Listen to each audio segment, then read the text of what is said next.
in it. That's why I did it. Okay. All right. So, pitch black. We fade in slowly to see a small band of men gathering behind some large rock formations on the side of a mountain overlooking a valley. A heavy mist hangs in the air, obscuring the view of the dark spires rising in the middle distance, which you wouldn't notice except for the pulsating flashes of light emanating from it every couple of seconds. The men huddle together, digging gear out of a large case near them. A slender, short dwarf looks down at a device in his hand before handing it up to the captain. Sir, we're nearly out of time, and not everyone's arrived yet.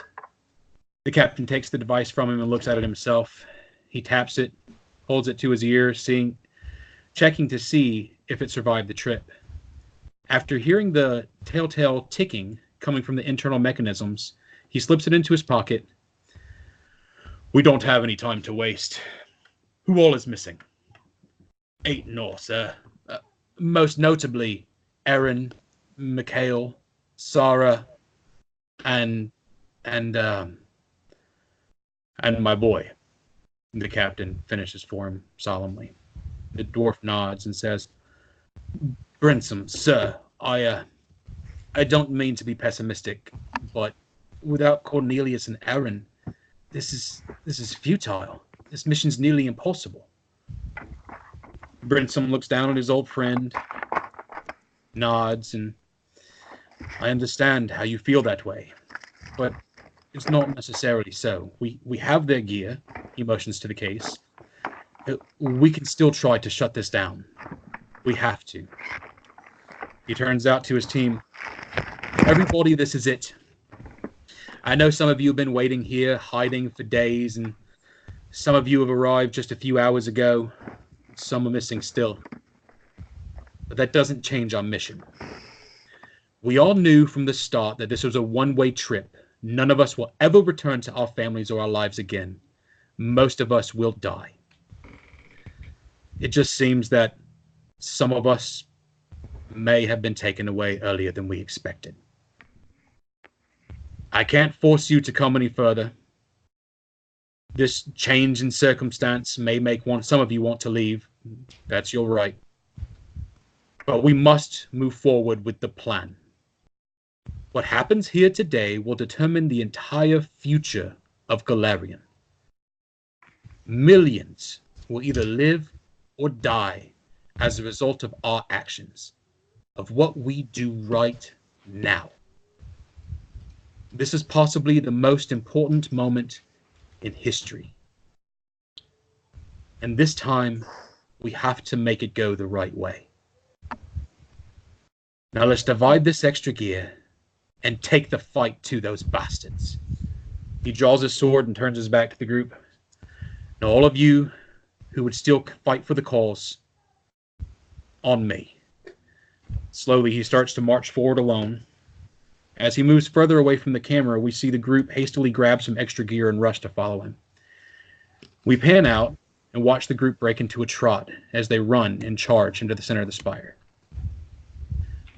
As the camera zooms further out, you get a glimpse of the entire ruined city, sunken in roofs, fallen down buildings, vines and growth and massive trees growing through buildings all over the place.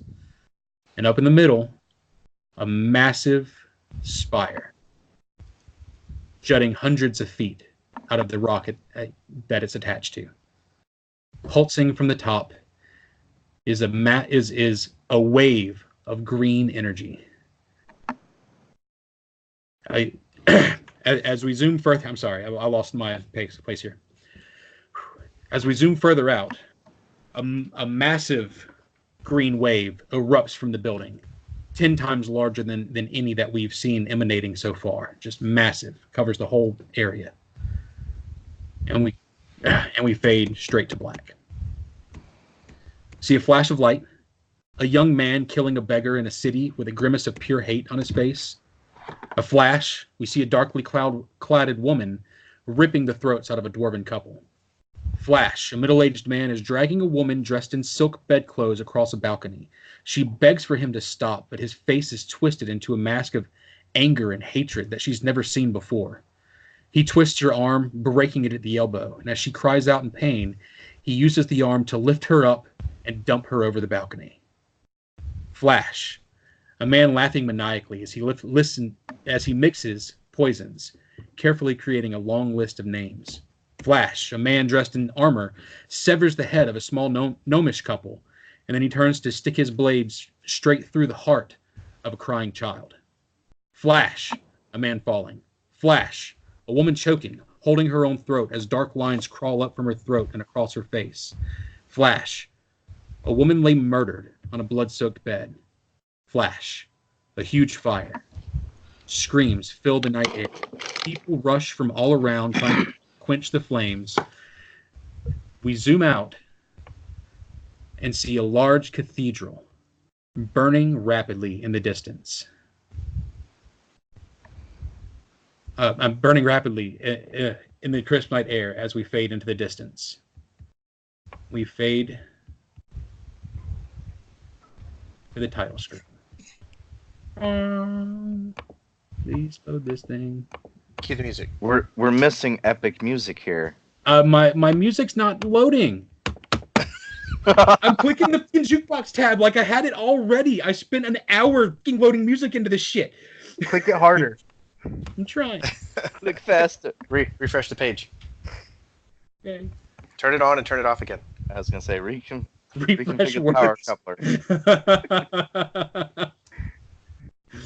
It's refreshing, but refresh seems to have worked.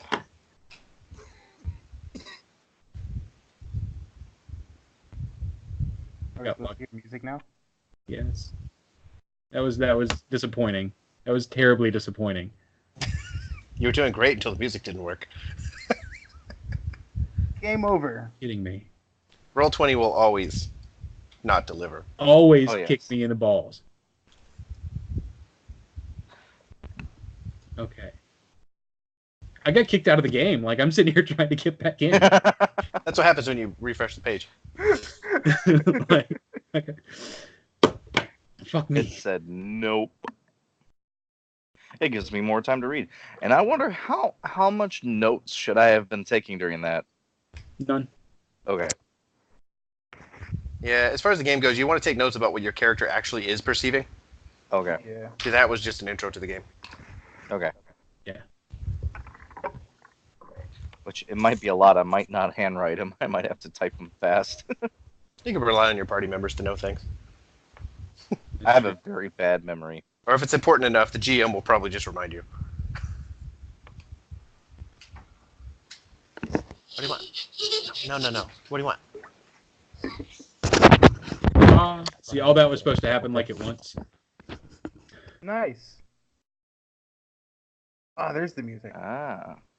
Yeah. Oh, it's Marcus. Devin, you remember Marcus? I don't see Marcus on the screen. Is that guy there? Yeah, the fighter with the dagger and the sword. All right.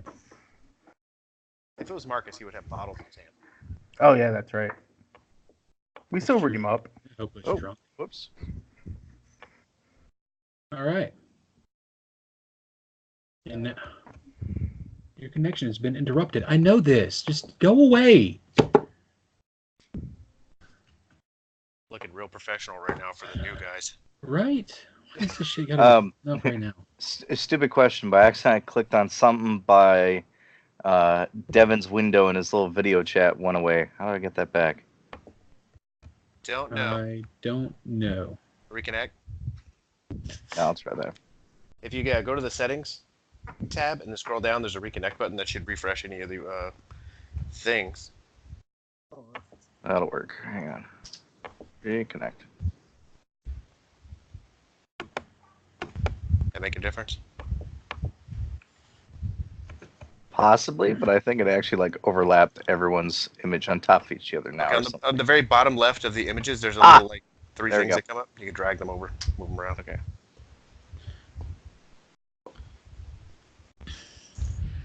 All right. What's next? Title screen? Yep. This thing that's not going where it's supposed to go. That dude's got a Give me a mind second. stone in his head. I think he has the whole Infinity Gauntlet. In Dude, he does have the gauntlet. It's full of time tones. It's the best one to have. Just like a whole bunch of time stones. I know. The time is the best one. All right. Ooh.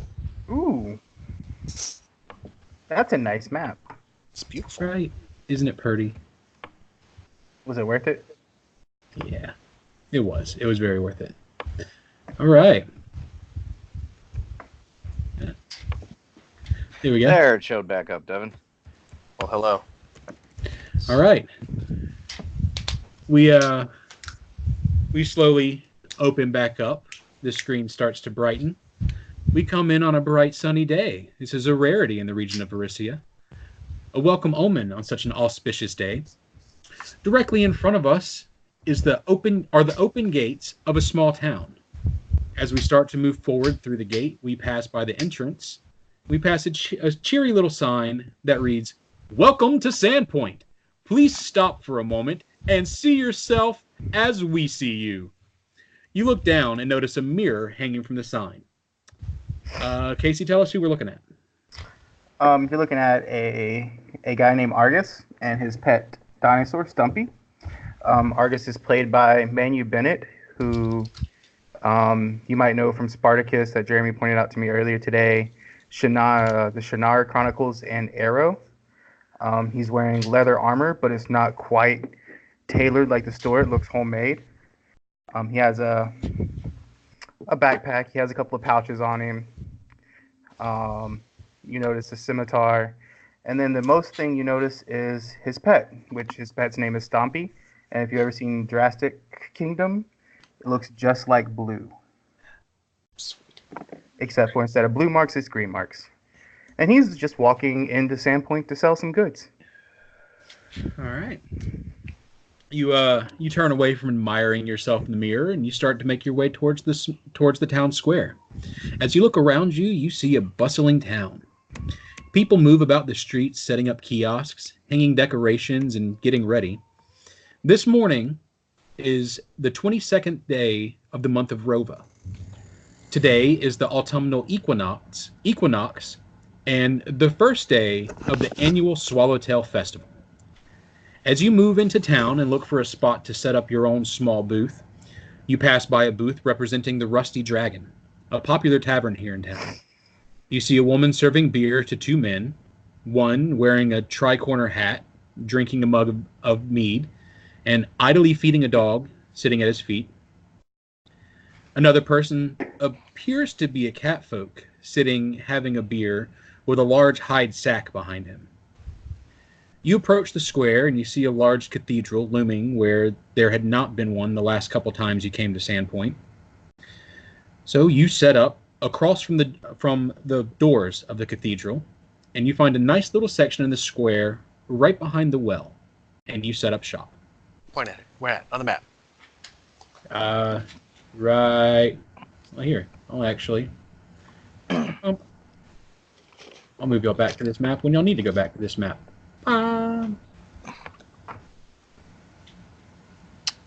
You're right here. Wait, And do this it is the again? cathedral over to the right. Yes. Yeah, do it again. I didn't see it. Yeah, I didn't see it. Oh, because I'm not clicking on the right spot. Duh. Right here. That's me. Nope. I'm in that tent. You're right here. I'm in the bush. Yeah, like I'm thinking this little spot right here. He puts me in the fucking bush. No, I'm thinking Here's this the little bush. spot right here that looks like a little table. I can't quite tell what it is. That Okay. looks like a rock. Okay, I'm Well, good. then you're set up by the rock. Let's call it a table. You're set up by the rock. That's where you set up. First I'm in a bush, and now I'm on a rock. Gotcha. Yes. I'm Yes. good. Go to our You're rock. lucky you're even welcome in this town. Just take your rock. I know. They're like, get the fuck out, man. We don't like your type in our town. All right. I lost Oh, my you want spot. to sell your goods? Here, sell them underneath the rock. Oh, look, all the other good spots are taken. I gave you a prime spot by the well. Everyone has to stop there for water. All right, cool. What's next? All right. And then he's gonna hit him with the rock to come by. Buy You're my not gonna stuff. buy it. You don't buy it. Buy Buy it. Push you in the well. All right. There's like 7 people in there. A few hours pass by, and your merchandise seems to sell pretty quickly. You've sold pretty much everything, and it's getting on midday. You're almost ready to close up shop. Counting your money, putting it in your purse. I carry a purse now? Yeah, your coin purse. Can I talk about my merchandise? Yeah, you'll get there. Okay. Oh, okay. You'll get there. I'm sorry. No, I'm good. Okay. I Um, apologize. a lot of your stuff seemed to be in high demand, so your table's cleared off fairly quickly. It's bare bones at this point. The medium-sized yellow dog that you saw earlier comes padding up to you and sniffing your pockets and licking your hands while wagging his tail. What do you do? I pat him and I shoo him away from Stumpy because he's getting hungry. Then I look for an owner. Is his owner nearby? There doesn't seem to be an owner. This dog looks a little dirty, but kind of well cared for, like he just might be a loved stray. Oh, if I had any scraps, boy, I'd give them to you, but I don't have anything to give you. I can give you this leaf. Do you eat leaves? He takes the leaf and spins in a circle and goes running off in the other direction, wagging his tail. Do I see anybody walking by or like any guy? Yeah, you see a gnomish man who is played by Mike Myers. Nice. Walk up to the podium, and he pulls out a wand, flicks his wrist, and touches it to his throat. Oh. Ladies and... No, wait, hold on. That wasn't his voice. Ladies and gentlemen, welcome to the 50th annual Swallowtail Festival. You hear scattered applause amongst the crowd, and a drunk young man shouts out, "Woo! Swallowtail!" Yes, we're all very excited. As most of you know, this year we're dedicating the new cathedral. For 5 years, all you lovely folks have been putting on your finest clothes and going to services in makeshift tents and shacks. But later this evening, Mayor Devrin will light the entry torches and dedicate the Ezekiel Tobin Memorial Archway, and the cathedral will officially be open for worship. Special multi-deity services will be held tonight following the ceremony and tomorrow morning and evening for the closing day festivities. But in the meantime, we have games, food, and tons of new trade in town. Everybody be merry and celebrate. And as he says that, he throws up both his arms, and 2 compartments under the podium open up, and thousands of blue butterflies are released into the air as thunderous applause erupt from the crowd. You see the young man that you saw drinking earlier stumble from the edge of the crowd. His hide sack is now empty. His purse is bulging on his waist as he's perusing the booths that surround the square. He steps in front of Argus's now mostly empty booth, and Bennett, tell us what you look like and what you decide to do. Okay. So I am about a 5'6", black-haired cat folk. So long tail, kind of Khajiit-esque, but I stick out my tail and try to trip said passerby to make him drop his sack of goods. All right. You stick out your tail, and this drunk young man looks and stumbles gracefully, tripping over his own feet, but spins and steps neatly around your tail and twirls and goes, "Ta-da!" Ta-da! Yeah. Okay. I'll say. You're now standing in front of Argus's booth, though. Okay. I'll say. Wares and weapons. What do you have? Are they both there? You, sir, you drunk, sir, you fine gentleman, you don't need to worry about wares and weapons. I have everything your body needs. I have anything that can calm your mind, cough, cold. You need to get an erection? I have that. You need to get it down? I have that too. You need to find it? I have that. You want to take a trip on the magic carpet ride? Guess what? I have that.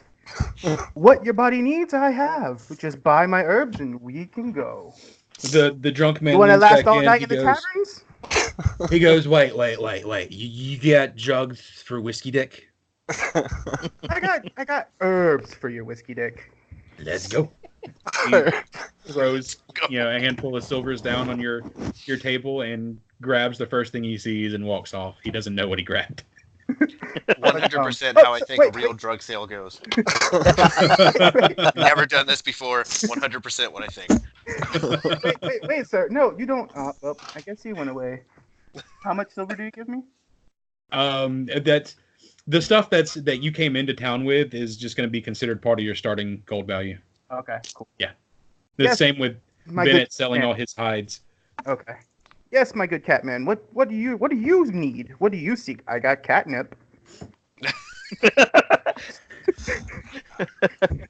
I laid off that stuff. I laid off that stuff a while ago. But I'm looking actually either for a fight or a bit of adventure. Oh, bit of an adventure. I don't know where you can get that from. Well, you said you have everything I need. Doesn't sound like it. False advertisement to me. I can give your mind an adventure. Would you enjoy that? That's the Any kind adventure of I'm adventure. talking about. Any kind of adventure is a good adventure to me. Give me a couple of silver pieces, and I'll give you some of this magic stuff. A couple, so I'm gonna give him only 2 silver pieces. And I'm gonna give him a little bit of special catnip. I take a look at the cup. Special. I catnip. said I would cut off this stuff, and then he just. No, it's not. You're He jams it straight into his veins. It's like, ah! This What is you how do with I catnip. now take your adventure and be on your way. All right. As the festivities begin, a large half-orc takes the stage and announces, "The tug-of-war is about to begin. The prize is a free chicken dinner at Rusty Dragon for the winning team. Step forward if you think you have the muscle to claim the prize." And he picks up one side of the rope. As people begin to gather around the stage, a short, stout dwarven man steps forward. Josh, All right. what's he look like? Okay, so I am 3'9", so quite the munchkin. Although I'm medium sized for a dwarf. I'm, I would say, fairly young looking for a dwarf, but I am age 60. I'm very roughed up, very stern, and something looks a little odd about me, but you'll kind of see. I have a couple of scars all over my face and arms and chest and things like that. I have red hair and silver eyes. Do you have an actor in mind that you think he might look like? I didn't think that far ahead, actually. It's all right. Take your time. We'll figure that out. Yeah, we'll figure that out. Yeah. All right. Anybody else want to participate in the tug of war? Anybody who's in the world currently? Do all games start with a tug of war? No. Okay. Argus is going to look at Stumpy. Stay here and watch the booth. If anybody touches anything, bite their hands off. And I'm just going to walk over to watch. All right. Or actually, So- I'm going to walk over there and try to sell some stuff. All right. So, it's just going to be... I'm gonna pass. I'm gonna pass on that. All right, yeah. So, all right. I'm gonna So, hug the wall in the shadows mysteriously. this mysterious dwarven man with, scars on his face and a sword on his hip. Is it hip or back? Hip. Hip. Sword on his Well, hip? I have the two. I have the Nodachi and the Katana. Nodachi on my back. Okay. So what's this prize you speak of, weakling? The free chicken dinner at the best pub in town. Amiko can make a chicken that a chicken would eat. Hmm. Doesn't sound too appeasing if it's as good as a chicken can eat.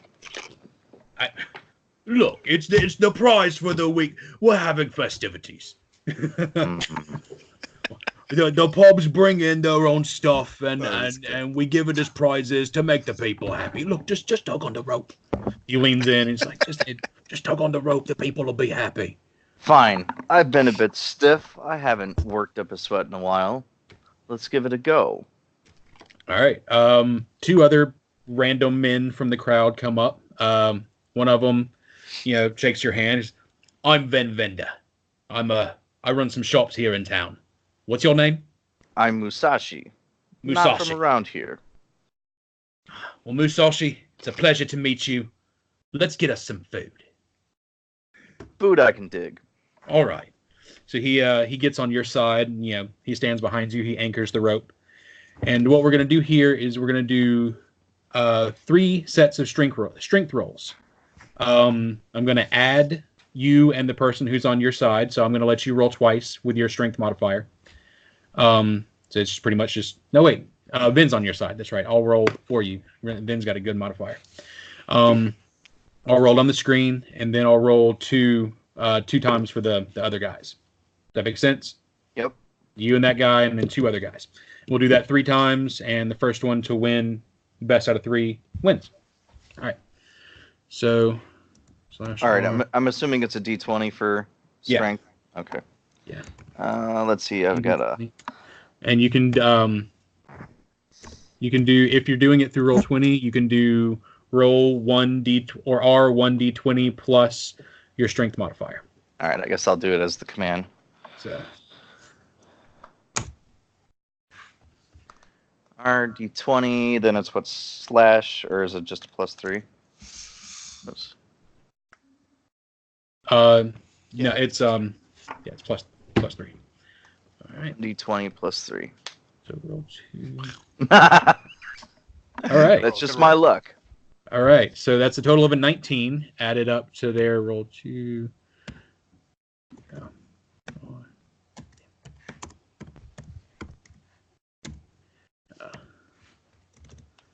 I'm just going to roll this as 2 folks. So.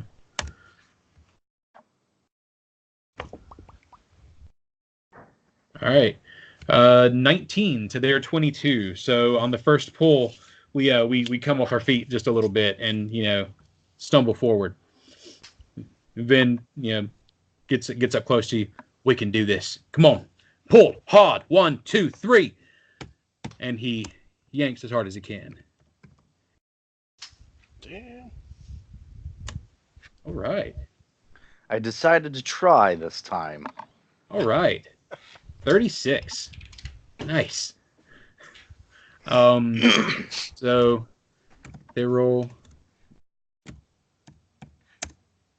2d20.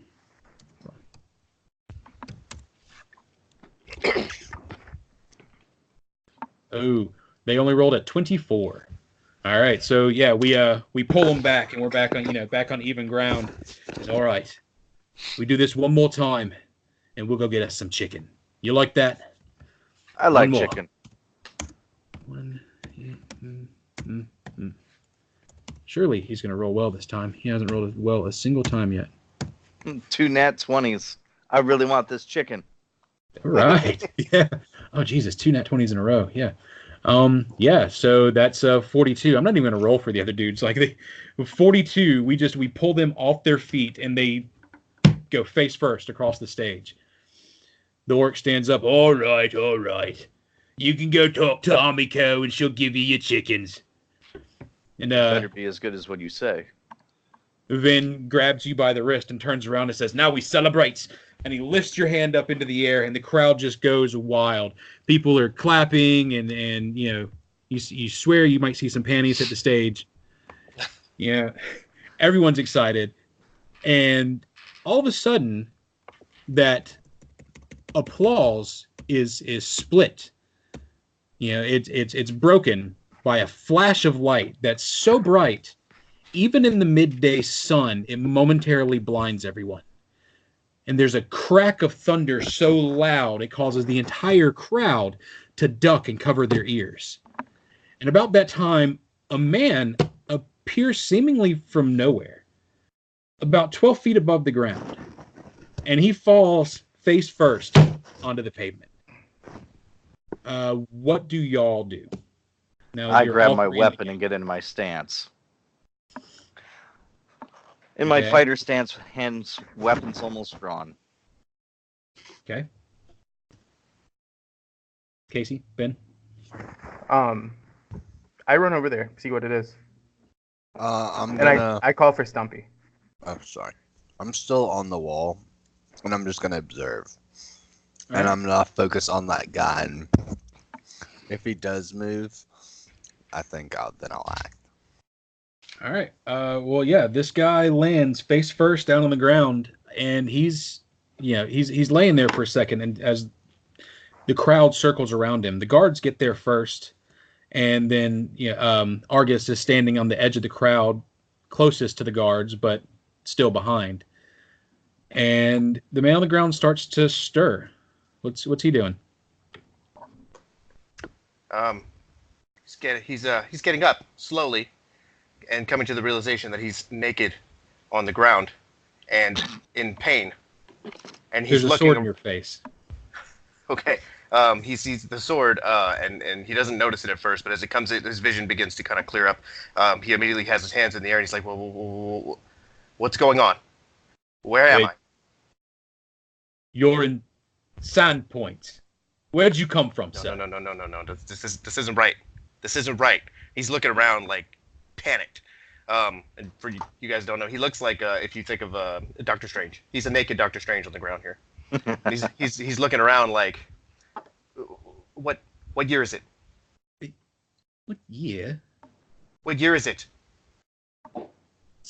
4707. No. This is not right. Sandpoint in 4707. What is the Right. date? What is the date? Right, at the 22nd of... Sir, look, you come into our town naked through a portal and He's interrupt the Swallowtail Festival. It's the 22nd of No. Rover, sir. No, The this isn't right. 22nd of Rover. There's something wrong. There was a problem with the continuum. This isn't. Continuum? What's a continuum? You have to evacuate the city now.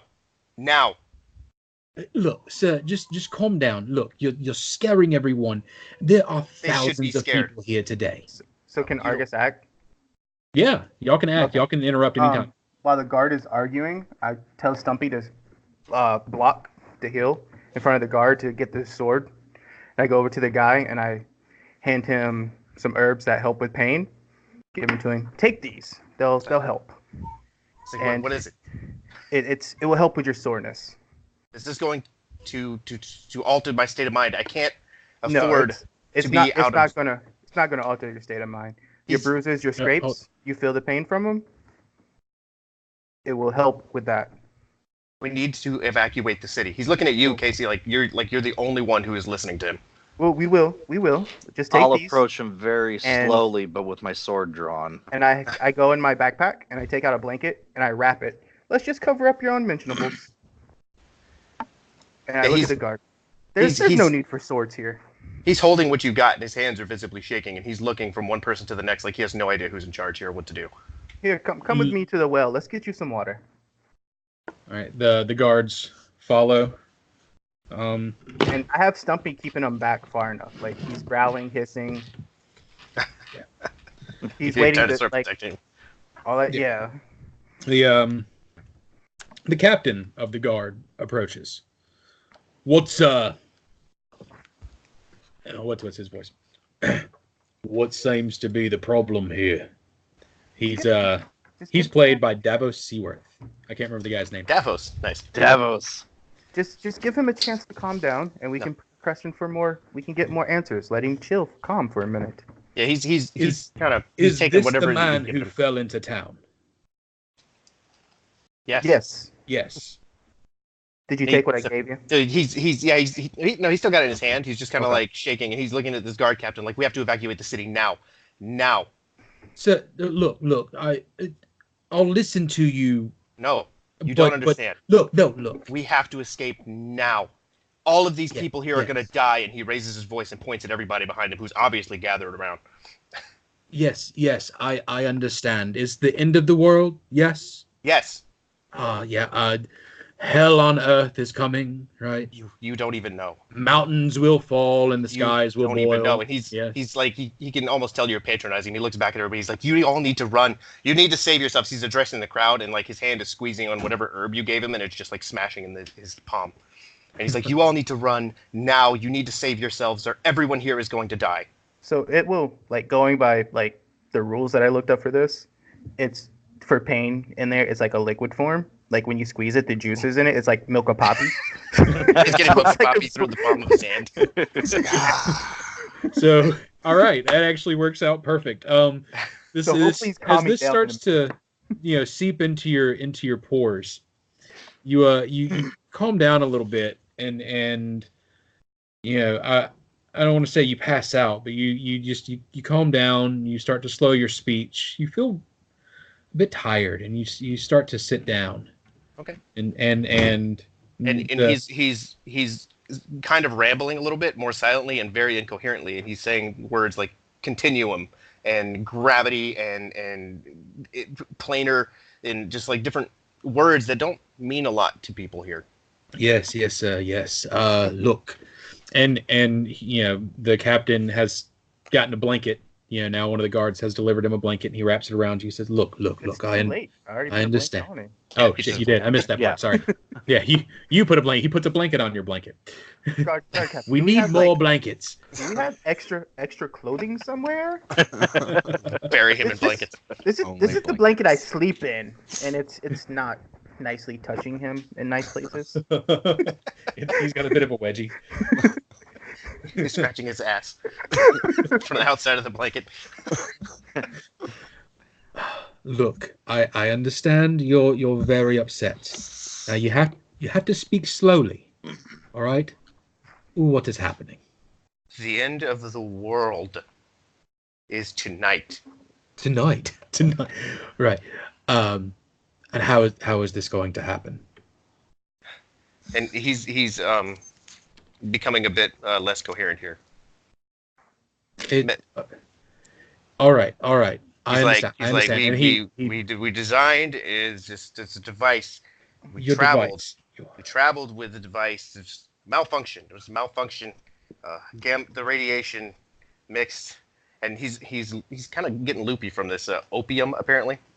And, he's not in a place to answer your questions coherently. Yeah. No. It's at this point, so he more shop vendors are showing up, and a young woman reaches the edge of the crowd. She's played by Kristen Serratos. She's Rosita on The Walking Dead. I don't know if you guys remember her. Yeah. Hey, give me 2 seconds to walk to the kitchen. Sure. God, I hate I finally pinpointed exactly the demeanor and voice and the tough and rugged. I don't know the actor's name that actually portrays him, but Kratos from the God of War 4. Okay. Anyone's played that. Let's see. Is very rough, stern, not spoken much. I'm back. Let's see. Is that about what he looks like too? Where? Like Where'd you Kratos? post? Oh, you posted in Skype? Yeah. Okay.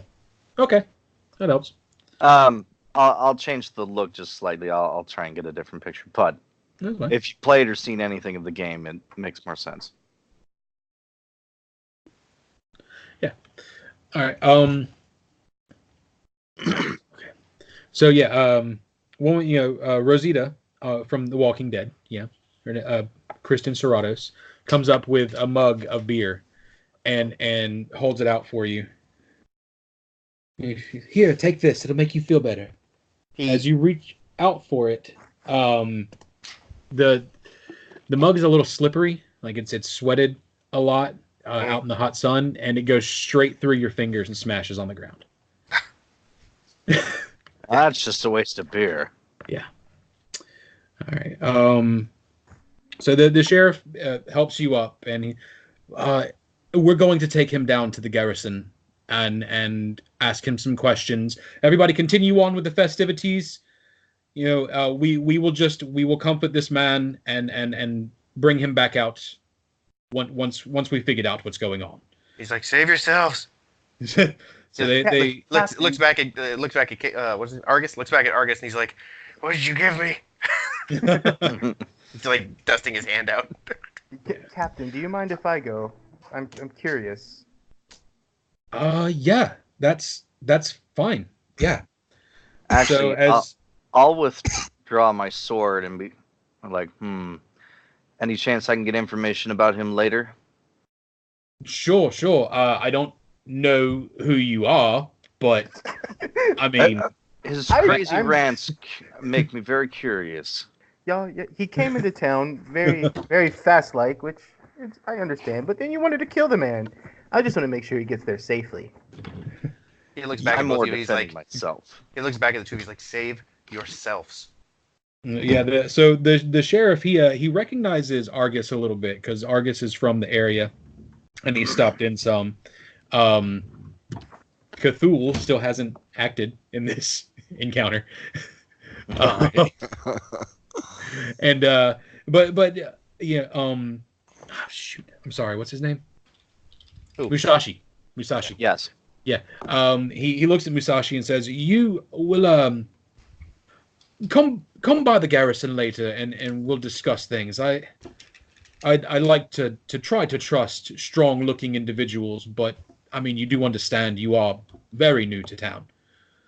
Understandable. And so he and Argus start to walk off with this man between them.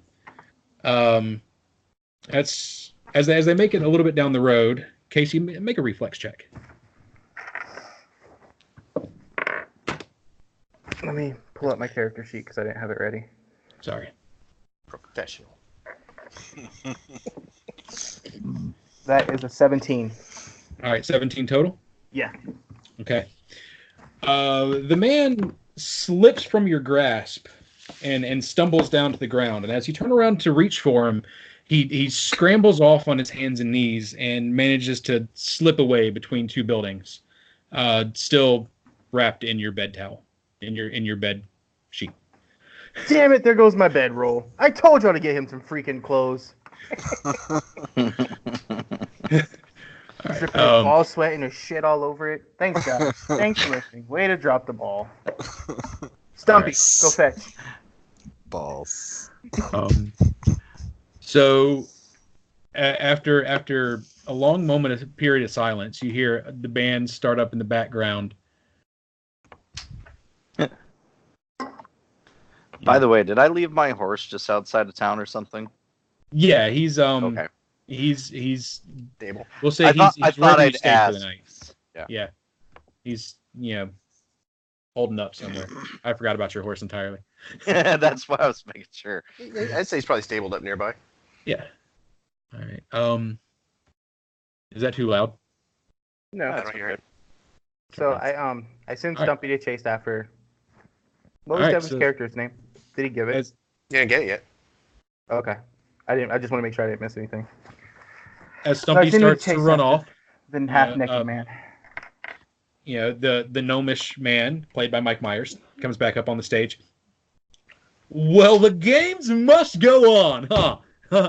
Next is the balance beam. All right? Anyone who thinks that they can test their agility against our town's best, step right on up here and show us your best tricks. Ooh. So Argus- he steps back. Argus goes over there. Winner gets Alright. a bedroll. Argus Yeah, I definitely actually goes didn't pick over a there. prize for this one. Winner of this game gets bedroll. Yes. Gets a We 10 found this gold bedroll 2 certificate buildings over. at Vendor's General Store. There we go. Okay. Vendor. This is going to join in on this one. So Argus comes in. Is Cthulhu coming in on this one? Yeah. He'll come up in there. All right. So I'll Argus. just sit back and watch. All right. Part of our house rules are going to be if you're rolling against another PC, you roll on roll 20. Just Okay. yeah. And to do that, you do /R1 or 2 or however many D20 or whatever die you're using. So in this case, it would be 1 D20 plus your reflex score. Or not your reflex score, your reflex modifier. Do you know what that is? Yeah. Reflex modifier or Yeah. strength modifier? Weren't you rolling strength before? Oh, Wait. now it's reflex. I mean, now it's It would be D20 Oh, plus your yeah. dex, Okay, wouldn't it? never mind. Because you're not doing Yeah, tug of war okay. anymore. No, Disregard. I'm sorry, we're not doing reflex modifier. It's agility or acrobatics, whichever one y'all have that's higher. Use that. Yeah. So it's D20 plus that. Yeah, D20 plus that. That's what I'm doing. Okay. Losing track on my own thing. What if here. you don't have either? I'll get more used to this once I get back into GMing. I have to have. Yeah. What do you mean by agility? Because that's not a thing. Yeah, I don't have acrobatics either. But I You have can roll dex. acrobatics untrained. It would add your dex modifier to it, so you can use Yeah. dex modifier for Okay. that. Yeah. Yeah, so it's a D20 plus your dex modifier for me and you. I don't know what I was thinking with agility. There was something.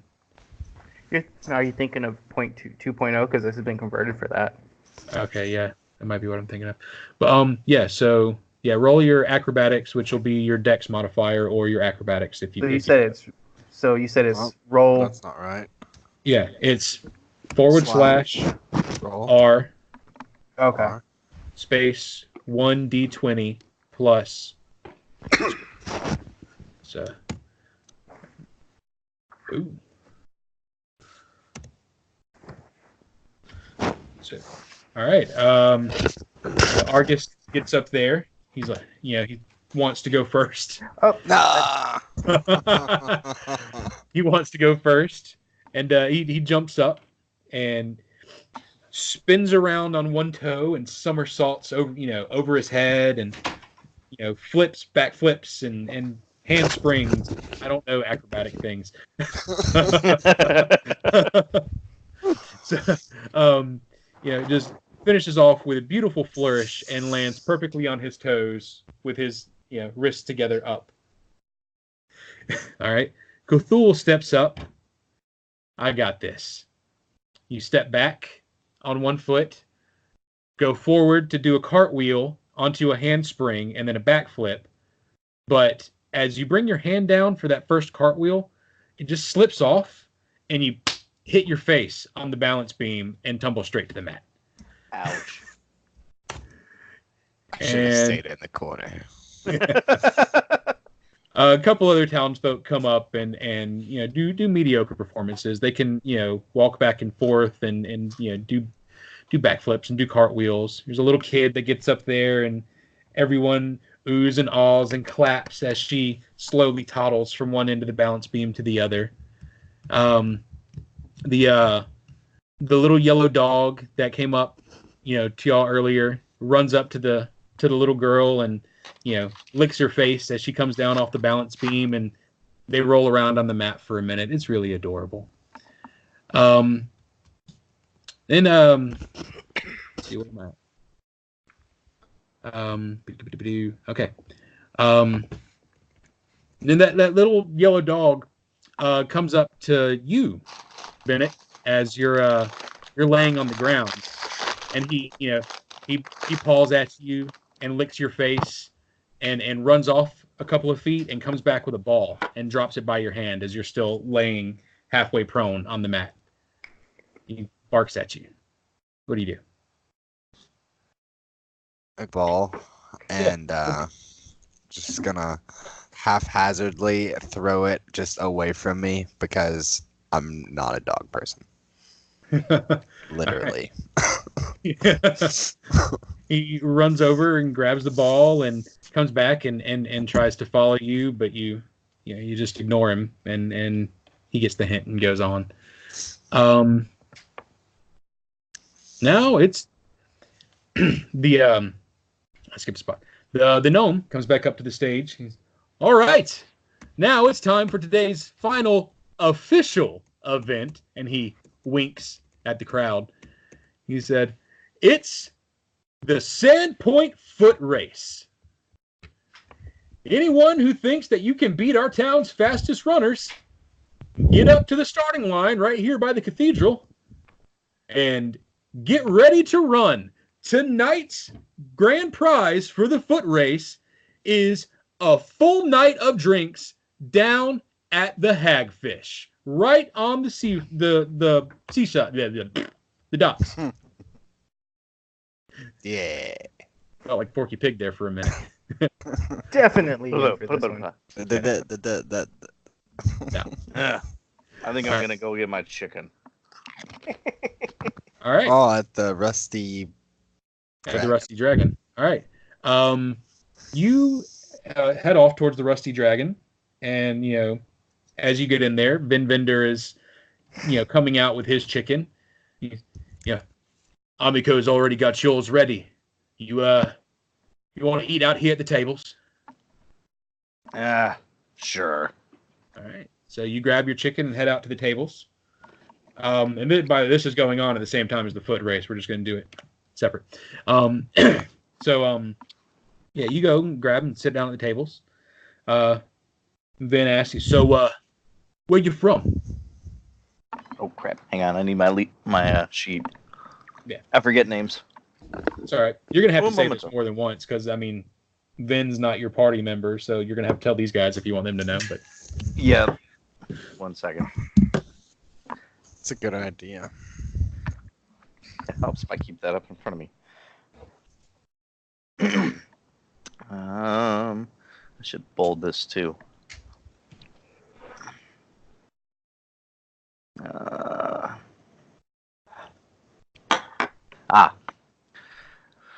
I'm from a faraway place you probably haven't heard of called Shikuro. Shikuro, no, I've never traveled there. Is it pretty? Gorgeous. Oh, yeah. Nothing but the countryside, farms, peaceful. Well, it was. Oh, yes. I miss living in peaceful times. It used to be peaceful around here, but, fucking goblins and witches and fucking everything that goes on out there in the Tickwood is getting rather unsafe around here. But, what brings you into Sandpoint? Well, Yeah, he takes a drink and bites onto his chicken. not much of your concern, but maybe you Oh, could yeah. help me. Yeah? Well, on my travels, unfortunately, I need to do some resupplies, but more specifically, I need to go find the blacksmith. I have some questions. Oh yeah, we got a blacksmith in town. He can definitely help you out. I can't remember the guy's name. The guy's name is Blank. All right. Well, yeah. I can introduce you to the blacksmith. That's fine. We'll take you right on down there. After the chicken. As you're eating your last few bites of chicken, that dog It's crispy chicken. that's been all over town comes up and he licks at your fingertips when you go to put your hands down on the arm of your chair. You look down, you see him whimper a little bit and wag his tail. Whose mud is this? Oh, he's just a local stray. He comes around and people feed him. And some don't feed him. He sleeps where he likes. I generally take him in my house during the winter, but he's been shacking up with someone else the last few months. So, boy, causing any problems? And I go to grab my plate, look at the dog, and then I decide to set my plate down on the floor for him with what's left of the chicken and whatnot. All right, yeah. Dog is happy. He just scarfs down the food and, trots off further on in the town to visit with more people. All right. While all this is going on, racers are lining up at the start for the. Where is it? For the race. All right. Who is participating in this, if anybody? I am. All right. We got one. Free night of drinking. Yeah. How about the slow dwarf? I'm just kidding. I wouldn't race. So I'm assuming it's been a while since Yeah. Stompy's ran off. So I'm gonna blow his whistle for him to come back towards me. Yeah, Stompy, he comes back. He's No blanket. he's not been too far away from you. No blanket. He looks a little ashamed. He didn't get what you wanted. It's okay, boy. So, all right. We're gonna have you guys roll for initiative to see which one of you gets off the line first. I'll be right back while you're racing. Yeah. Unfortunately, due to Devin's story, he doesn't get to be too much of a part of this. You said you wanted us to roll on screen. Yeah, roll on screen. Okay. I just rolled because I wanted to see how my luck would have been.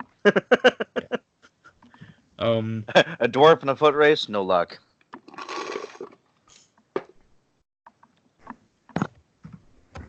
I don't have a character. Ooh, 3. That's bad. No, I didn't mean to hit that. Can I re-roll that? Because I didn't get to add in my everything. I will let you re-roll it because you Okay. didn't add your initiative modifier. Thank you.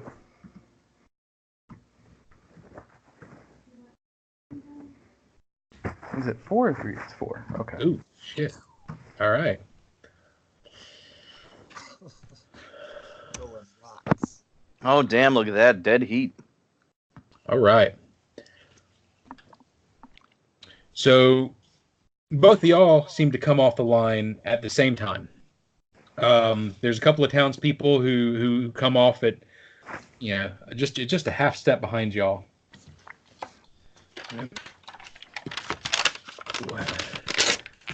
We're gonna do Casey. You remember how the race mechanic goes. So for Bennett, what we're gonna do is Snack.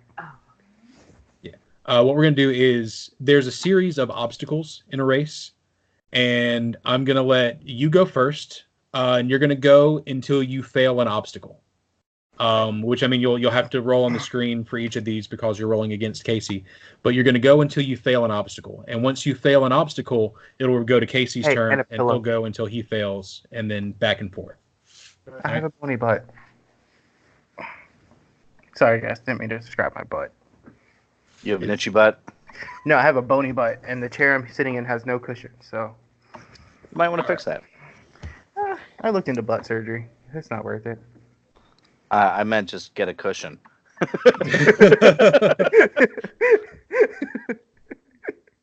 All right, that was pretty perfect. All right, all right, Cthulhu. Shortly after you, Hey, hang on oh, before you start. Is it like what we did for shackles? yes, yeah. So there's like strength, dex, and all that. Okay. Yeah. Okay. Well, it's some of it's different stuff, but No, yeah. that's cool. I just want to make sure I was understanding. Sorry. So oh shit, I forgot to add this part. The gnome says that this year y'all will be running down Junker's Way, around Gorvis's shack, which is number 7 right there, down past the Hagfish, through the market, back up Festival Street, then High Street, and get back to the cathedral. Wait, what? Okay. What am I looking at? I don't 7. see 7. You don't see 7, right? No. Numbers? Okay. Yeah, I don't see any numbers, dude. If there's Oh, no no numbers, numbers. I don't see them. Draw a Oh. trail for us? Well, I mean, you'll go. Yeah, this way. Yeah. Yeah, down here. Okay. So And we're then- starting from this yellow house, and we're trying to end somewhere down here. Yeah. Okay. Well, no, actually, you're gonna end back up here. You're starting here, and you're gonna end back up here. Oh, so we're like making a big loop. Yeah. Okay. Like Gotcha. right here in the. Damn it. Close. Right here in this open area, that's the market. You'll turn up and start going north from there. Like this way. Yeah. Okay. Okay. Alright. Gotcha. Big loop. Okay. So, Ben, shortly after you start heading down Junker's Way, a drunk man slips and falls into the path, knocking a couple of other people over and spilling his beer. I need you to roll a reflex save. Please, sir. Sorry, I had my mic muted. You said I need to roll a reflex save? No, Bennett. Oh, Bennett. Okay, never mind. Sorry, I was trying to read Might something. have said Josh. I do say the wrong name sometimes. I'm not a smart man. Thank you. All right. Oof. Whatever. Chips. You go to jump over the man, but you catch your foot right on his shoulder, and you stumble a second as you hit the ground. And it goes to Casey's turn. You're running along right beside him, and this man spills his beer, knocks over some people. There's a huge mess in front of you. Need you to roll a reflex save, Casey.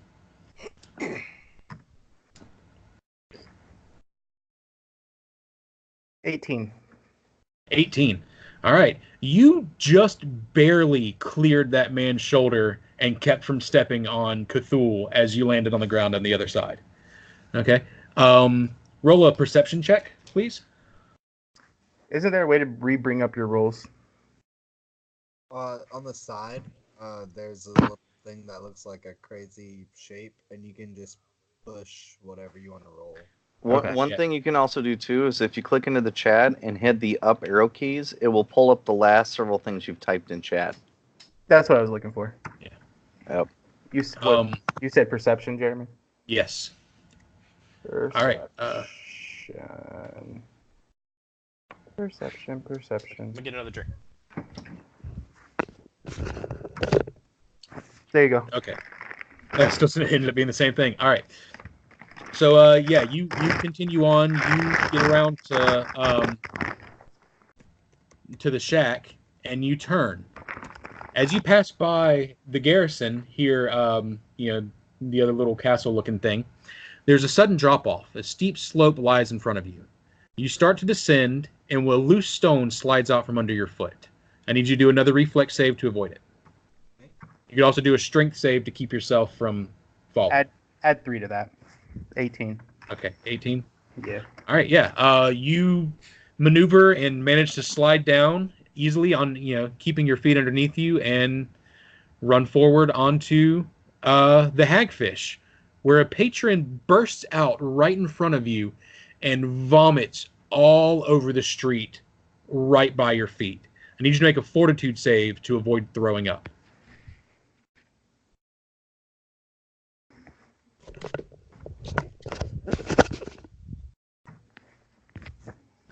Ooh. You stopped and just let everything out of your stomach right there, right beside that man. And you're going to be throwing up for a minute. So, Ben, back to you. You've made it past the man who spilled his drink, and I need you to make a perception check. Okay.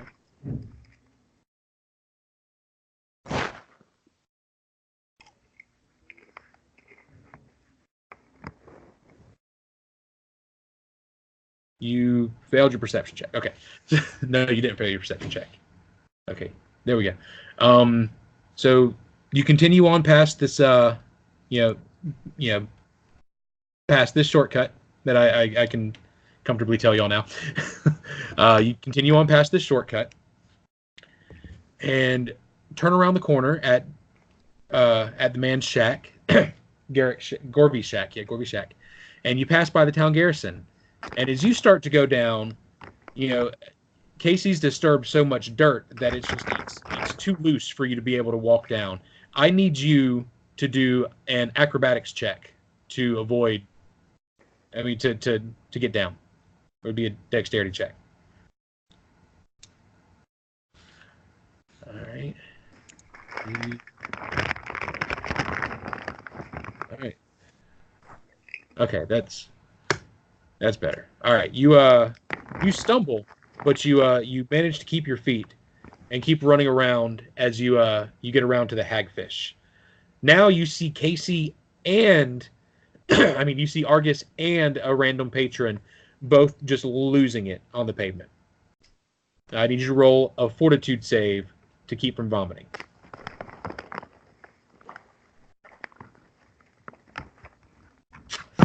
I'm really glad I stayed with my chicken.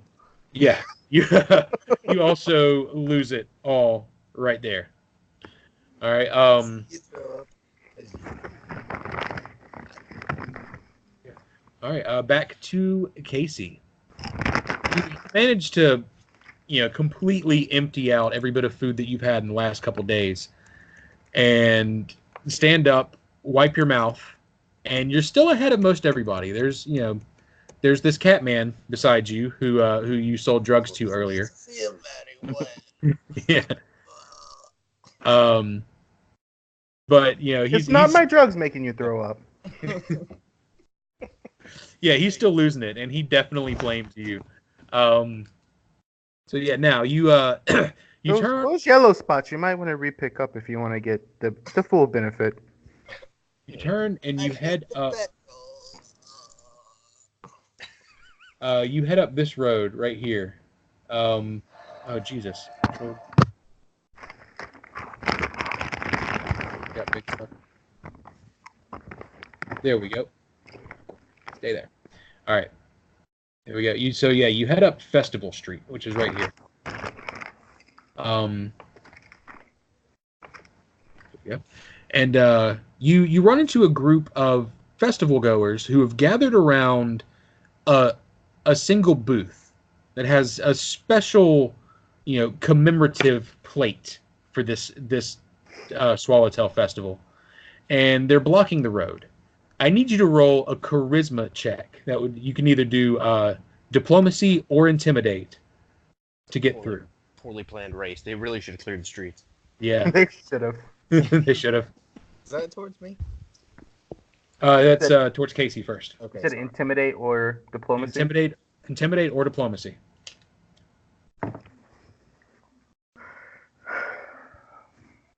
And act it out for us. This is the best part. Oh, get out my way, you stupid people! Is that diplomacy or intimidation? I That was guess. intimid. It doesn't matter. They're both -1. Hello, You stupid people. Perfect. Stupid plate people. Nobody wants that stupid plate. Nobody. a large, very large, muscly man steps in front of you, blocking your way. You Excuse me, ma'am. You call me stupid? This plate's important. Look, I gotta have this plate to eat off of. If I don't get this plate, I don't eat for a year. And you notice he's the same half-orc that was in the tug of war with Musashi earlier. And you are stuck here for a minute arguing with this man. The plate, the rock you gave me to sell my goods on. That makes a great plate. All right. We get back to Cthulhu. He's after he's cat vomited, that weird hacking thing that he did for 3 minutes and got up a big clump of fur and mashed orange bits. Grab the yellow spots. Yeah. He heads back up. He heads up Festival Street, heading behind Argus, and he sees the same thing. A very crowded street. Roll, again, intimidate or diplomacy. Okay. What's so special about this plate? What's on it? Oh, it's got a picture of the bird. I see plenty birds. You don't need a plate with a bird. Yeah, no, it's got the little bird that they let out at the beginning with the wings. I saw you lose. Oh God.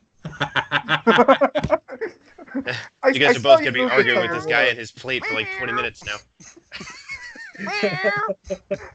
I saw you lose the tug of war. What you need is this little baggie right here. He sees Bennett run by, and he goes, "Oh, a kitty man!"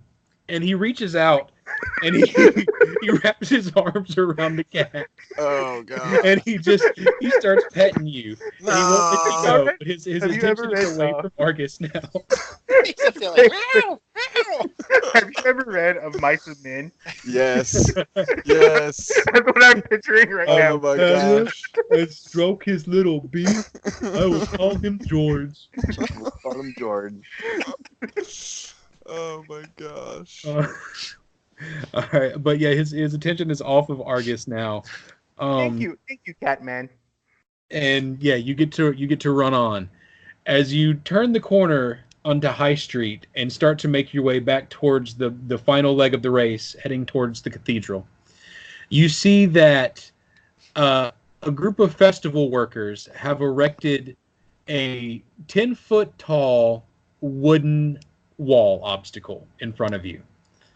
And they're all standing there, lined up beside it, clapping their hands and cheering you on, Go around. waiting for you to get over this wall and win the race. Go around it.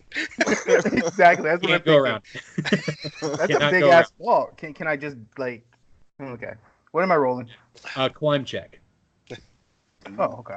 That'll be whatever plus strength Gotcha. if you don't have a climb skill.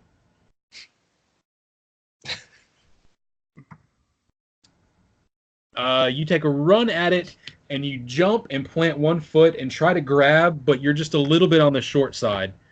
Or I don't remember actually if you told me how tall you are. Anyways, you didn't quite make it. Your fingers fell just a little bit short.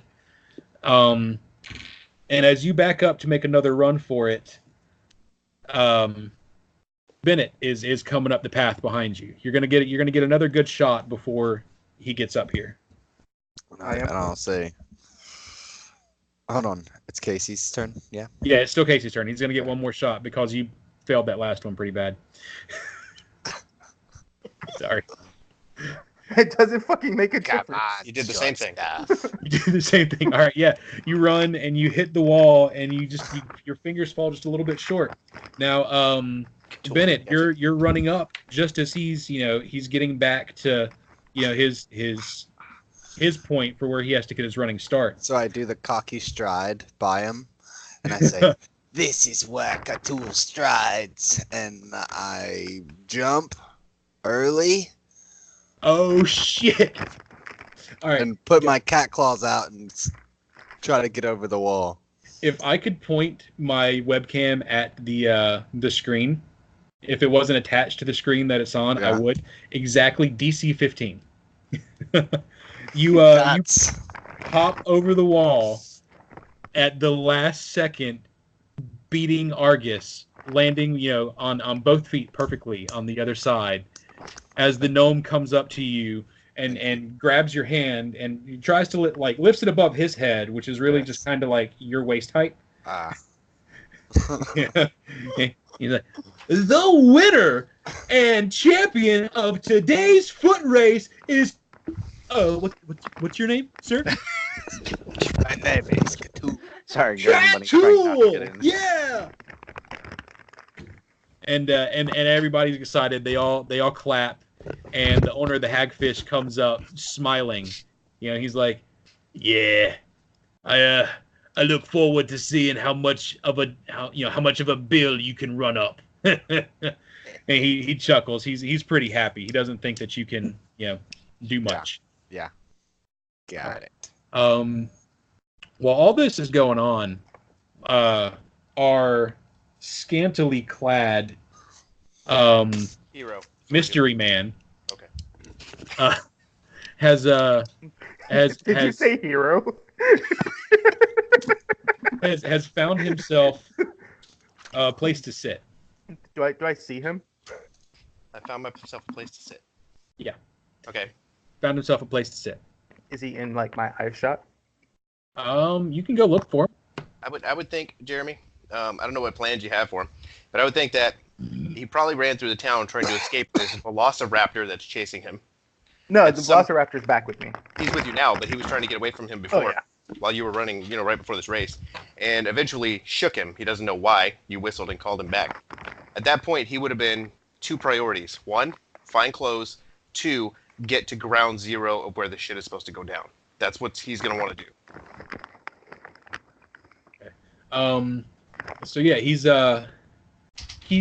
wandering through these these little alleyways, in here in between buildings. Yeah. Mhm. He's slipping across the street when no one's watching. He's managed to steal a long shirt. He's not happened to cross a pair of pants yet.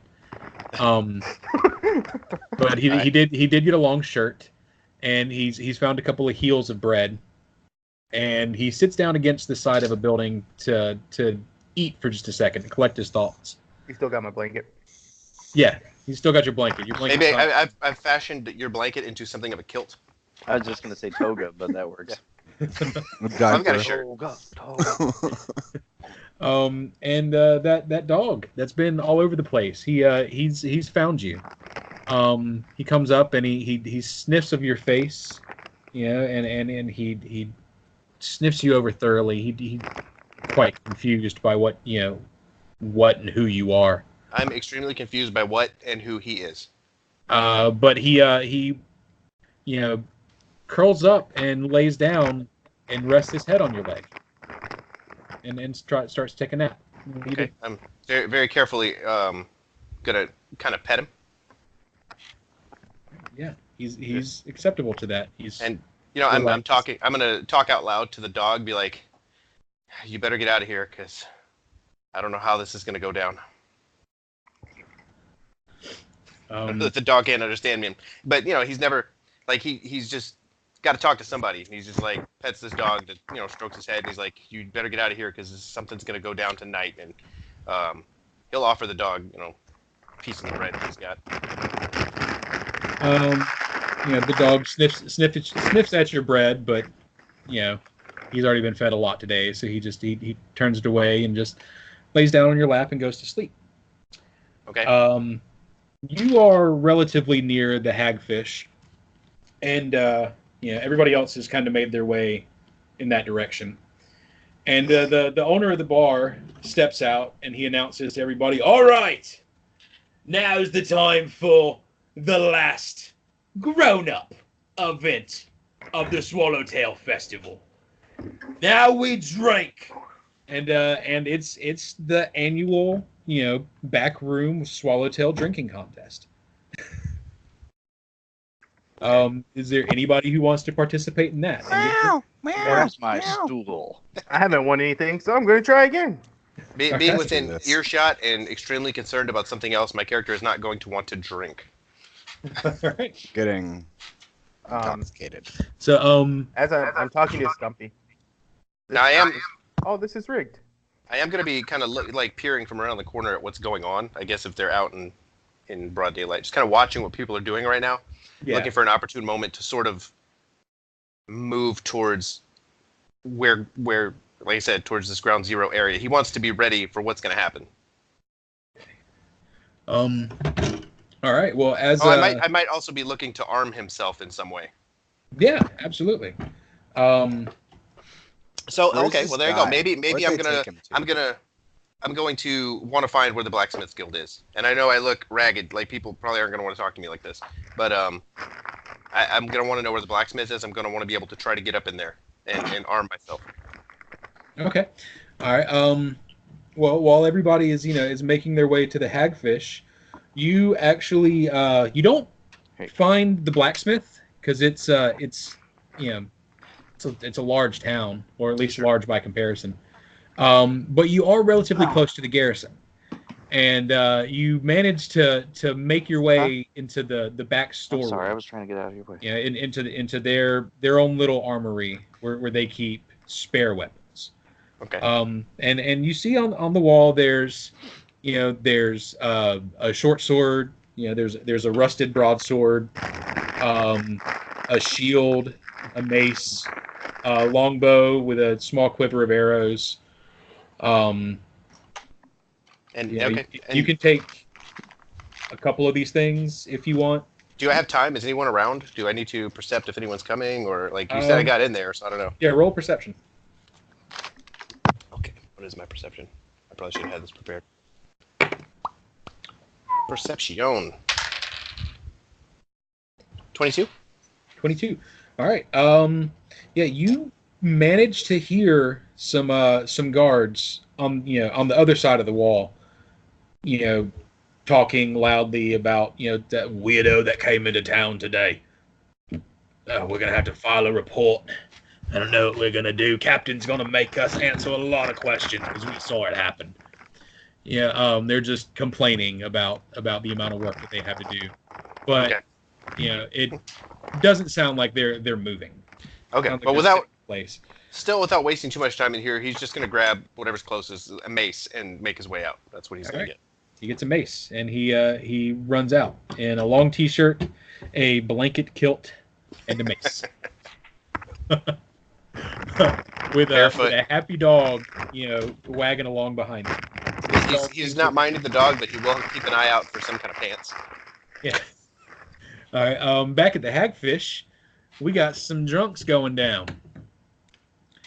All right. So, the fun part about drinking is you can consume one alcoholic beverage per 6 points of Constitution. Okay. So whatever your con score is will determine how much you can drink. All right. So Constitution on that. Yeah. And then we get to start rolling some and how'd you break that down again? Sorry. What's your Constitution score? 12. 12. Okay. So you can have exactly 2 drinks before you have to start rolling dice. Okay, wait. Say that again. It's characters can consume 1 drink per 6 points of Constitution per hour without having to make any checks. All right. So I got 14. Okay. So you got 14. So you could drink. I'll go ahead and just say you can get into your 3rd drink before you have to roll. We'll round it. Okay. And Casey. It's 2. 2. Okay. So, all right. So y'all sit down, the 3 of you at one table, and there's a dozen or so other people around, and everybody starts drinking. And I mean, the Hagfish is known for its strong drinks.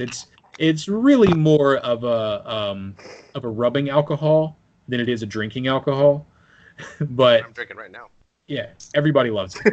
Why? So yeah, a handful of the patrons seem to go down before 1 drink's even gone. And most of them are out by 2.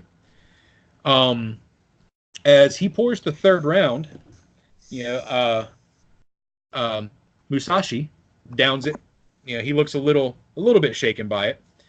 But just a quick question: do I get any bonus for drinking since I am a dwarf? I don't know. Just typical movie thing. Give me 1 second. I can look that up. Yeah. The con rule should apply for everybody. Yeah. I mean, I guess I can give you like maybe a +1 to the roll when it comes, but it was just something I was thinking about because normally dwarves are drunks. Yeah, you're right. Like that's a large part of their their thing is. Yeah, but that's also rolled into the plus Constitution when you make the dwarf to begin with. Oh, okay. Then never mind. We're good then. Like the dwarf racial traits come with a plus to Constitution. If you didn't balance your Constitution out the way that allowed you to do more drinks, I guess that's just kind of on you. That's fine. Okay. Well, no, I mean it's all right. So as both of you guys knock back your 3rd drinks, you feel a little bit of a rumble in your stomach. I need you both to make a fortitude save. Fortitude save. Josh, you don't have to. This is Ben and Casey right now. Hey, Jeremy, can you hit play on the tavern sounds and put it on repeat or something? Sure. 24. I like the atmosphere. Crap, I don't have tavern sounds. Whatever you got there. Whatever you were playing there was people talking. Yeah, just... I'm sorry, is Garden Bunny interfering with anything? No. Tell her I said yes. No, Tell her we don't want her kind around here. They're like, we don't want your kind around here. Rex is like, yes, she's interfering. Damn. No, all right. She looks all sad. They can't see you on camera, by the way. Tell her she needs to play in the next game. Or maybe later in this game. All right. They're so saying you need to possibly join us. All right, you both Maybe both not this session. passed. Maybe later in the Good. thing. No, wait. Basically like a D&D. Did I? Please. No takesies backsies. Okay, I was about to say, I didn't see your last roll. I saw your previous roll. All right, well, you both passed. Okay. And that rule is no backsies. No backs. All right, so yeah, you both pass. You slam down your drinks and squint a little bit, like maybe like you just bit into a lemon, but you can do this. All right. The owner of the tavern, Georgie Quinn, that's his name. Georgie Quinn looks at you. All right, we got some heavyweights here. Everybody gather around. These men are on 3. All right, he pours number 4 for everybody. He's like, if y'all can keep that one down, here's your next. So you get ready to guzzle your 4th drink. And when you do, everybody needs to make a fortitude check now. Okay. Well, but I'm not there. Let's see. You said a 22. D20. Oh, somebody got a natural 1. I died. 1. Natty 1. That's an instant fail. All right, and 20. All right, yeah. I think Cthulhu needs a new character. Yeah. Can't even make it to a battle. All right, well, yeah, Musashi and Argus, they've passed. They managed to hold down their drinks, and they're staring each other in the eye. But Cthulhu this time, like he burps a little bit, and something comes up in his throat, but he swallows it down, and he mans up, for lack of a better term, and he's like, all right, I'll go with number 5. Damn. And you have a +2 morale. This is Ben. You have a +2 morale bonus to all of your physical stats for 4 hours. Okay. Okay. And during this time, any fortitude saves you have to make have a -2 penalty. Okay. So, yeah. So that's 4 hours in game. Yeah. 4 hours in game. Okay. So, but yeah. So when you make your fortitude checks from now on, you'll do a +1 instead of a +3. Okay. At least until this is done. Okay. All right. And so yeah, Quinn, astonished. All right. He pours up number 5. Come on, let's see who can do this. Fortitude checks, please. I'm gonna start raising the DC on this if y'all keep passing. Yep. Ooh, my not so hot roll for once. I mean, that wasn't a bad one. Still passed. Mm-hmm. I hope I'm not the Joe of this group. I'm feeling like the Joe right now. It's okay. Don't worry, you haven't seen me roll yet. See, this is Anybody very hear the unbecoming random- for me Random because chicken in the You roll? music. Yeah. normally my rolls are Yeah. garbage. All right. So Ben, give me a fort save. Oh, me too. Okay. Yeah, because I mean you're on drink number 5 now. You passed on that last, or you didn't pass. You failed on that last one, but. Ooh. Even All worse. right. Like Going this is just as down. bad. So yeah, Musashi and Argus, they're still passing. They're holding it down. But Cthulhu, he takes another sip, or another drink, and this time, a little bit more comes up in his throat. He has to turn and boot and rally. So yeah, you take. Actually, I'll roll that on the screen. Shoot. /R 1d8. Take 4 points of non-lethal damage for being a little bit too drunk. And you have a -2 morale penalty on all mental stats now. Okay.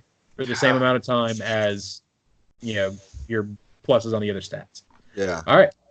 So I We're look on- over. I was On like, mental actions, so what is that? Mental stats. What is that? Like Intelligence, knowledge wisdom. checks? Yeah. Knowledge checks, charisma, Yeah. intelligence, those kind of things. I'm Oh. metagaming watching you destroy all your stats right before I know the end of the world is coming. And I can't do anything about it. I look over and I tap the cat man. I'm like, you might want to give up, purry kitty. Don't tell me what to do. You won the wall. You were good. You quit now. Quinn pours 6 more drink, or I mean, 3 more drinks. He's like, all right, I think this is 6. And he puts his hand over the top of yours, Cthulhu, and he's like, are you sure you want to keep going? No, he doesn't. You're not my mother. And he takes it and just hits it on the table and shoots it back. All right. This one. Yeah. Come on, give me one more. Oh, it's gonna be what? Hey, let's get Plus this one. going. This is good Plus for one, my though? chicken. I really badly want you to pass Yeah, this. you're +1. Okay. Yeah, you're at a +1. I want to see his. Yeah. Like, you guys are just holding your drinks at the moment. Give it to me. You Give slam it to me. down. You She slam made it it up. down and Bert right in his face. And you're like, see, I've got control. Oh, no, I see you've got control of this. He And then- laughs. Give him a deep meow right to in his eyes. He just looks into my big emerald eyes. Meow. Yeah. Oh. Ooh. Yeah, Musashi slams back his drink and hits it on the table, and he's smiling as he looks over at Argus, his cup's on the table, but it's kind of sideways, and he's holding his mouth for a second. Hey. Don't be puking now. I want to keep my chicken. Where's my next drink? All right. Quinn pours up round 7. All right. Another fort save. This is going to be a higher DC. I'm going to go ahead and say it now.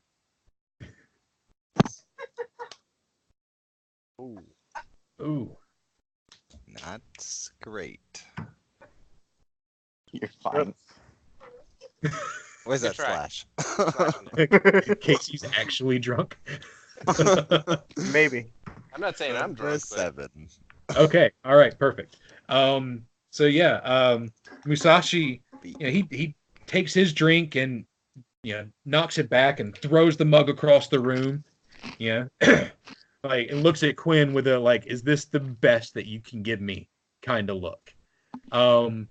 While Argus knocks back his drink, and this time he just can't hold it back. He throws up all over his shoes. And once he lifts his head up, he sees that Cthulhu has face planted on the table. His 7th drink barely got halfway down, That's so funny. and he is just blackout unconscious for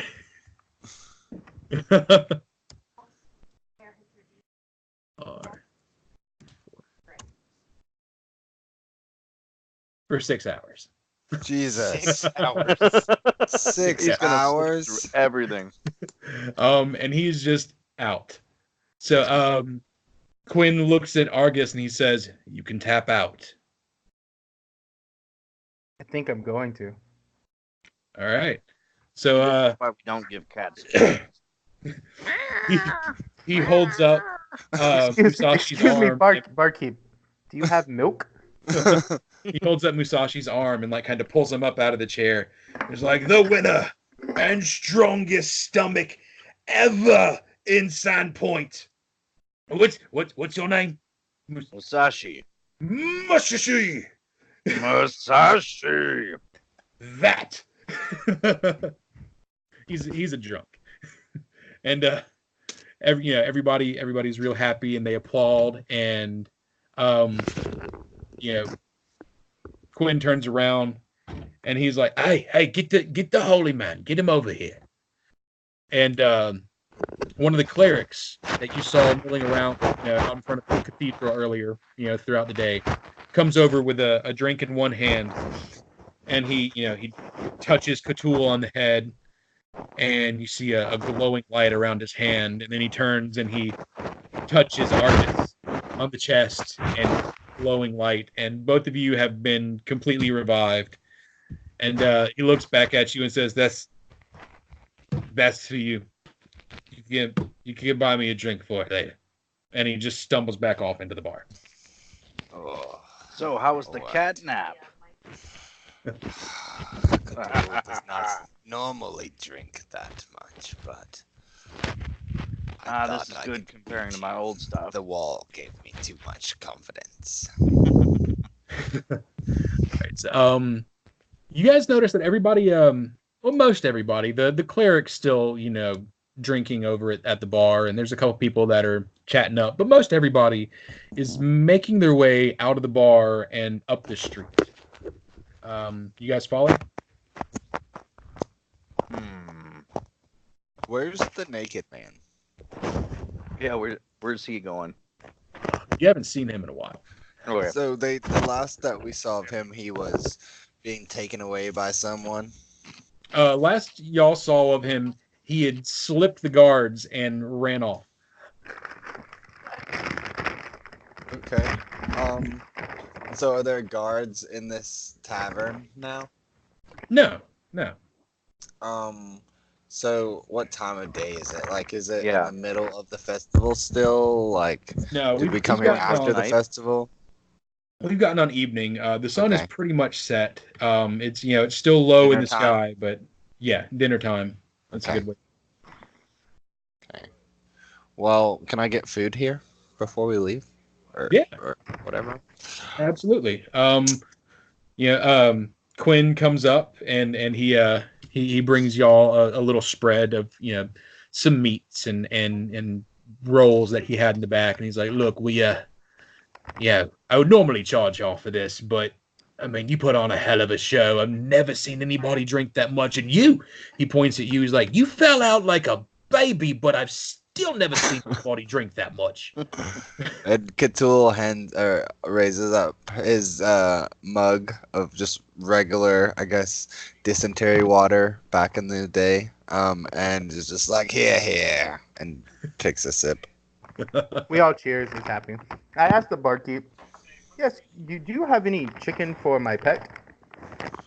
He's getting a little antsy. I don't want him eating You something. claim that. You claim that beast. Is he okay with That bones? is my beast.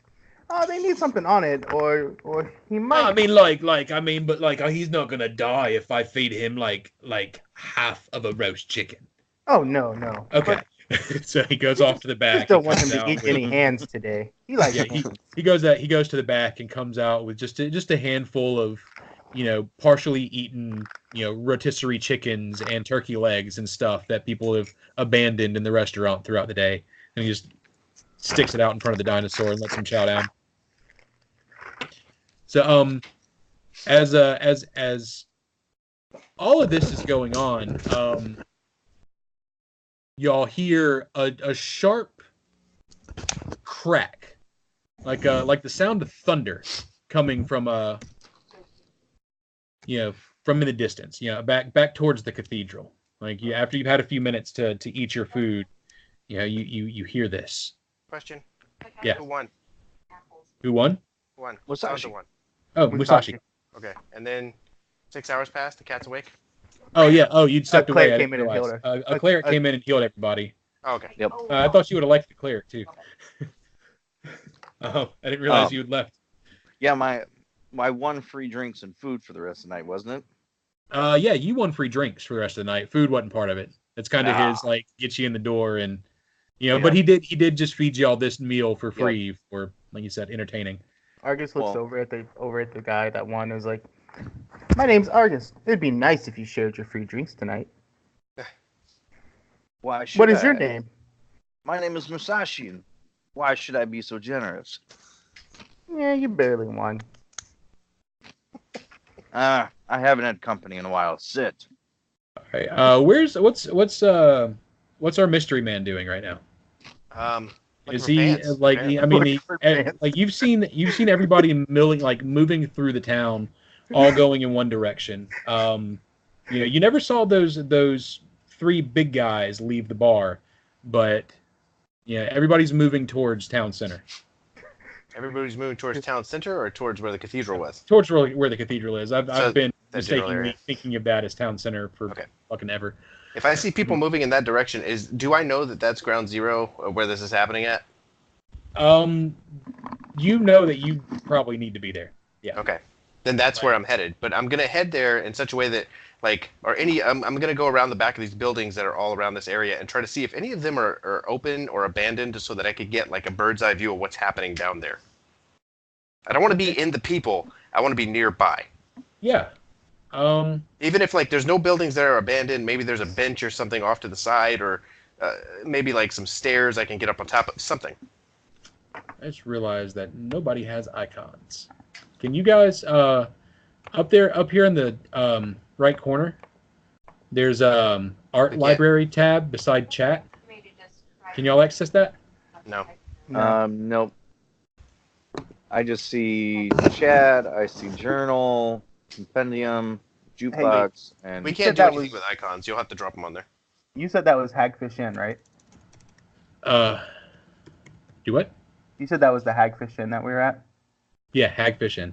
You said the other place was called the Rusty Dragon. Yes. Okay, and that's an inn also, right? Yes. The Did you Rusty give Dragon us- said it was a tavern. It was The a tavern. tavern, Hagfish yeah. was it like a bar that was on the docks or something. Okay. I don't know what the inn is called. I didn't see an inn. I thought it was the Hagfish Inn. I'm sorry. No, it's just the hagfish, but I mean, I think it is an inn too. Okay, you're the boss. If it's an inn, it's an inn. All right, so people just gonna have what they've got. Did we go over owners or anything like when we were introduced to them? I'm sorry. Oh yeah, Georgie Quinn was there with you guys. He's the owner. And did we find out about the Rusty Dragon or no? Yeah, I mean, you didn't go to the Rusty Dragon, but like they talked about it earlier today. Okay. Yeah. And where did we just eat and get all this stuff from? Hagfish. Hagfish? Yeah. Yeah. Jesus Christ. That's what I'm Okay saying. there, buddy? You know. So while we figure that out, I'll be right back. Sorry, we're gonna have to pause for just a second because I gotta get icons for everybody. That's fine. I really thought that everybody could get their own. I didn't realize that I needed to do it. Yeah, The I one didn't that I think sent you of that I trying to wanted? get one. Yeah, I knew you'd sent me that one. I just didn't I didn't know why. That's why. It's like, all right.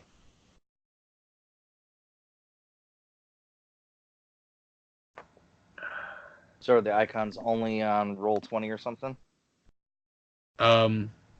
Yes and no. Like I've got to get some. There we go. Download this. Save the downloads. Is there like a file format or something like that? I think it's got to be a JPEG. Okay. Or PNG. Okay. You usually Google him, but he's got a whole selection he can choose from. Jeremy, if you need to just drop some on here for tonight, do that so we can press. And then if you guys want to find one for later, like put a link in Skype and he can take care of it later. Off game time. Yeah, that sounds good. Okay. All right, that's just what I'm gonna have to do. Yeah.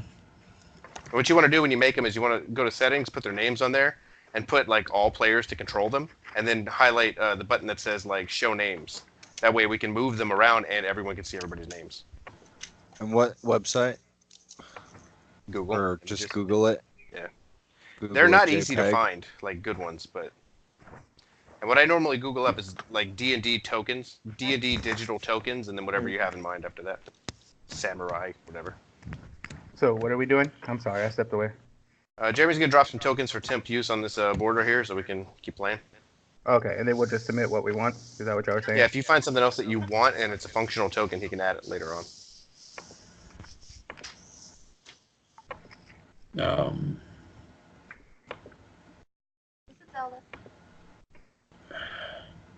Crap.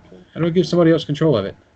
Right click on it, go to settings, that little settings icon, Yeah. and then there's I can't see it right now, but there's a thing that says controlled by or something like that, and you can put all players in there. Gotcha. There it is. Yeah, just take all players. That way, when you put show name, everyone will be able to see the name of it. So you got to move Shashi on there. We'll zoom in a little bit.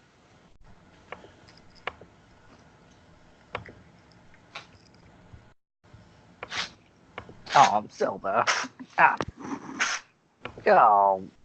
Can you give There me we a go. big file, please? My cat just sneezed on me from above me. Oh. Such majestic animals.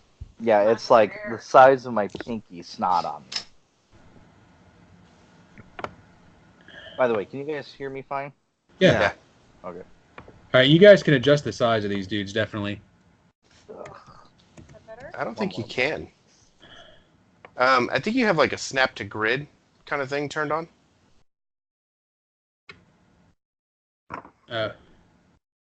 Shit. So you'd have to go into the map settings, and there's a button that says use grid or something like that. If you turn that off, then we can move them and resize them as we see fit.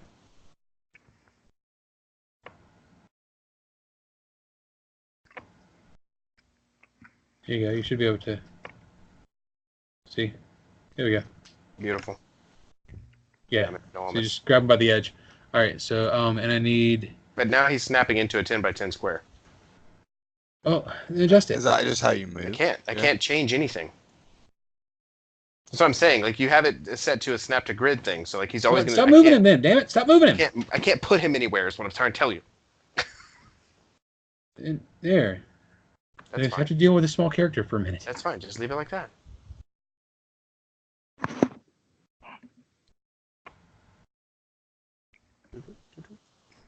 Okay. There's.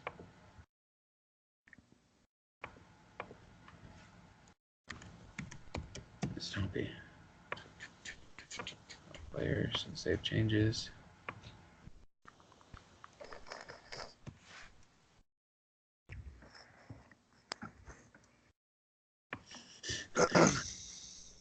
All right, here's Casey.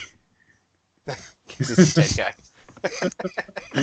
I typed in Druid. why am I a That's dead what guy? I've got. I typed in Druid, and that's what I've got. I like to see it as you just being a dude like, hello. Perfect.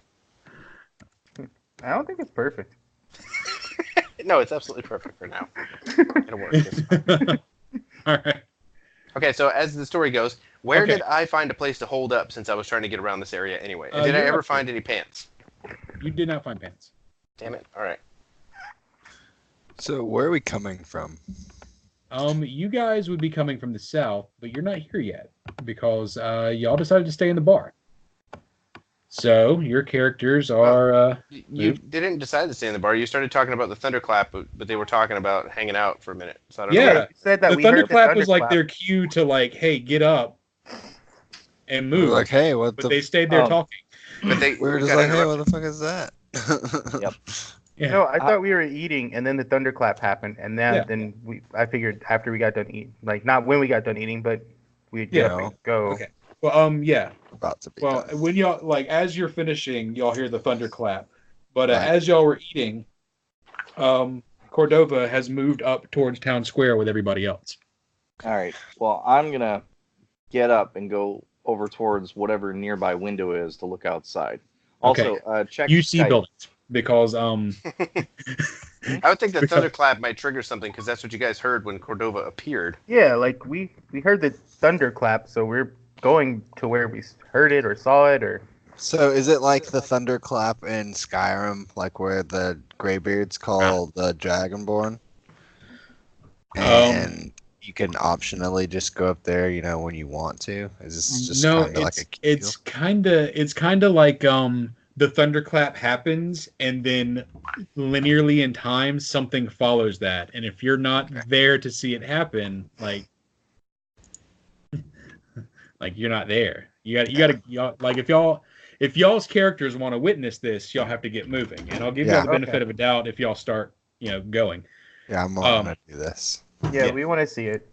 I'll head that This way. is my time for adventure. I'm gonna say Cthulhu's gonna be like, I've eaten enough. I have still have I guess whiskey spirits, so let's hit the ground running. Who's with me? By the way, if you check out Skype real quick, I just posted a picture of a. I see him. And I will get him. I'll get him into the game for the next session. That's fine. For now, we're just gonna move forward. All right. Alright. So So yeah, I'll start heading that way as well, more cautiously and slowly, sitting Okay. towards the back. Can I make an argument? Why is Cordova standing in the middle of the crowd? He wants to be somewhere hidden. then move him there. I don't know where you want him. Like, where did he come from? Can I just put him anywhere? He's here. Yeah, you can put him anywhere you want. Like I'm if gonna you're put him asking here. me to put him here. Everybody Yeah, he's moved up on the here. He roof. moved into the alley there because that's where he's watching from. Now I'm Yeah, happy. okay. We can press on. Okay. All right. All right, A so I sharp can't retort. move my guy, or is that still goofy? Or wait, hang on. I had the wrong thing. Okay. Okay. So let's see, where did we come from in this map? South. Y'all would be coming from the south. All right, so in that case, I'm going to still be kind of back over this way. Right, so that means I would be close to you, right? Yeah. So you guys are down that way. That's good. Yeah, and I'm going to lay back. Okay. Where are we moving to? Over, down. Okay, gotcha. I see. All right. A sharp retort, like the crack of distant thunder, slices through the crowd, as the sun's setting rays paint the western sky. The dog that's been following everybody around all day stirs from his nap under a nearby cart and looks up. The buzz of dozens of different conversations slowly begin to die down, and all heads turn towards the central podium, where Father Xantus and Mayor Devrin have taken the stage. These are played by Lena Headley and Ian McKinley. Ian McKinley was Sir Barristan Selmy. If you can't tell, I was on the Game of Thrones kick today. Anyways.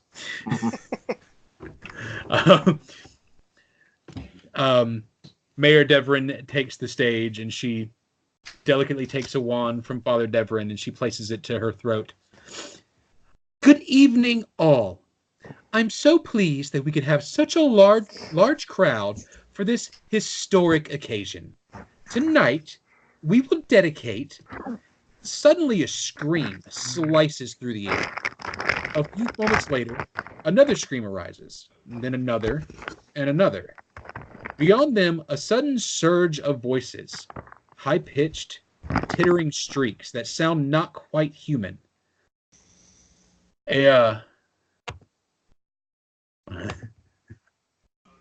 Stop that music. It's not. Yeah, I was right. just gonna say we're not. We're not Music right stops here with the right now. screams. Yeah, stop. Music stops. High-pitched, tittering streaks that sound not quite human. A swarm of small creatures rush through the crowd, giggling with disturbing glee as people begin to run in all directions. One jumps up on a vendor's booth and starts ripping into the foods, while another, holding a torch, runs after a group of women setting their dresses on fire. All around you, these little creatures are breaking into carts, tearing after people, poking people with their rusty swords, and just destroying everything they can see. You hear a sharp yelp, and as you look back, a group of 3 goblins is standing over that poor little yellow dog that y'all been seeing all day long. And yeah, blood pools around his head, mats up his yellow fur, and he is dead. Fucking goblins. They killed. Did you name them? I did not. I was leaving that for you guys. Roll for initiative. Just D20. Yes. And add your initiative bonus. Yeah, I forgot. Yep, I So should. do I still have a negative, what you call it? No, You've you're not. healed. You're not. You've been healed of everything. You also don't have bonuses. So you've been healed of all that. Natural 24. Where is Right. my initiative? Oh, there it is. One. Okay.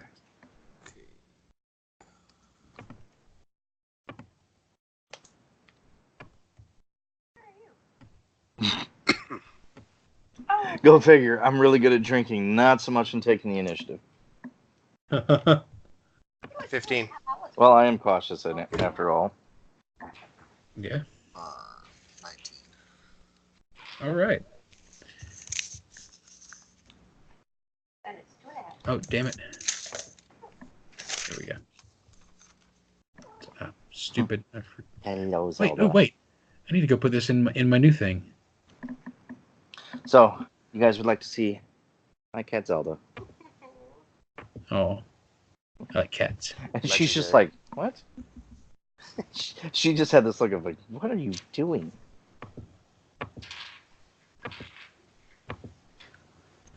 All right. I'm sorry. Can you guys give me your initiatives again? I had to go get to my initiative tracker. Like I started to write them down, but then I remember my initiative tracker. I'm on 13. 24. 19. 15.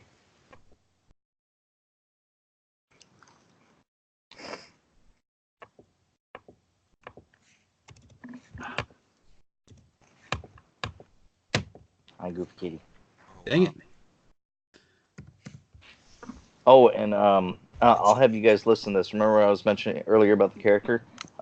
Here, this might give you a little bit better idea of what my guy is kind of like. Hang on. To be effective in combat, a warrior must not feel for his enemy. The road ahead is long and unforgiving. No place for a boy. You must be a warrior. And then he hacks up a hairball. There you go. I don't know if you guys heard Oh, that. wait, that was Zanza. Yeah. All right. All right. And come on, where's this last one? There we go. All right. So,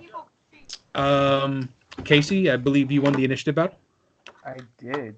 Oh, I forgot to roll initiative for. Well, does my initiative affect my pet? I can't remember. Yeah, Stompy moves on your Okay. turn. Okay.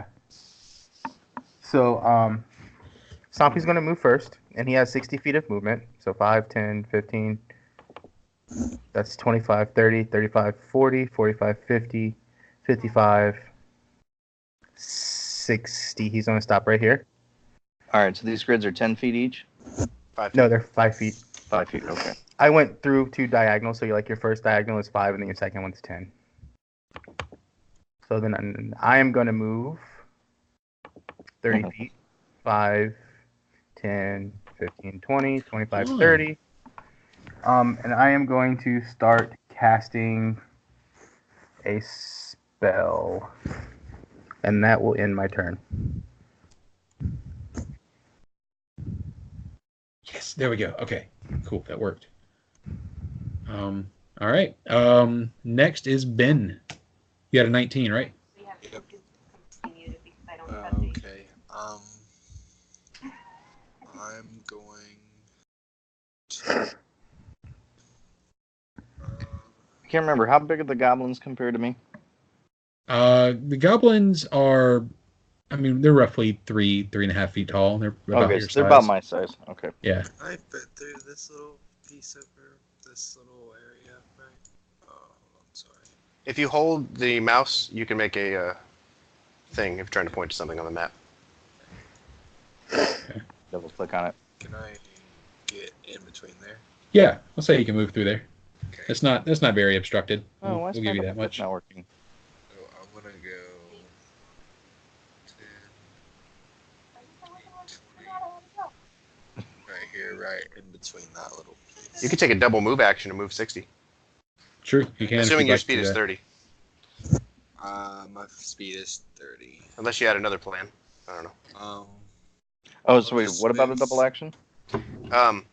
Oh yeah, Zanza hasn't really played this. You get a move action and a standard action. If you don't want to take a standard action, which is like attacking or casting or something like that, you can double move. Okay, so like a dash. Yeah, so if you're trying to get up there, you can move double your speed, which I think for you is 20, so it'd be 40 feet. Yeah. Okay, so I also have a trait that is Sprinter, which gives me an extra 10 feet of movement. So can I use that on top of a double move action? Yeah, actually. Well, you have to be charging for that. Okay. Oh, And I does he? have to have and to be charging, I have to be like engaged with a target person. Straight line Okay, straight line. with so, no yeah, obstacles. I'm just gonna go. I'm just gonna hang out with 30 feet, or this 20 feet where I was first. So I'm just gonna stay right here and be done. Hiding behind the tent. Yes, like a scared cat right now. He was looking for adventure until it found him. Here, I got 2 questions if his turn's over. Go ahead, shoot. Okay, question number 1. With a part of the action in that, does it cost me an action to already draw my weapon or no? Do you have a you base can- attack bonus of 1 or higher? Let me check Yes, that. yes, he You does. should. If he has a base attack bonus of 1 or higher, you can draw your weapon during your move.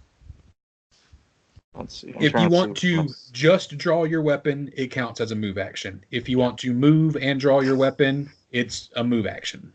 Like basically, the drawing your weapon becomes free if you're moving while you do it. Okay, yeah, I will be moving. So because I was wondering about doing a dash to kind of get forward quickly, but also drawing my Yeah. sword at the same time. You can do that. Yeah, you Okay. can. That's fine. All right. So is it my Whose turn? turn right is now? it, Jeremy? It is actually Goblin number 1's turn. Oh. He is going to. What's his movement? Oh, his movement was. Okay, yeah.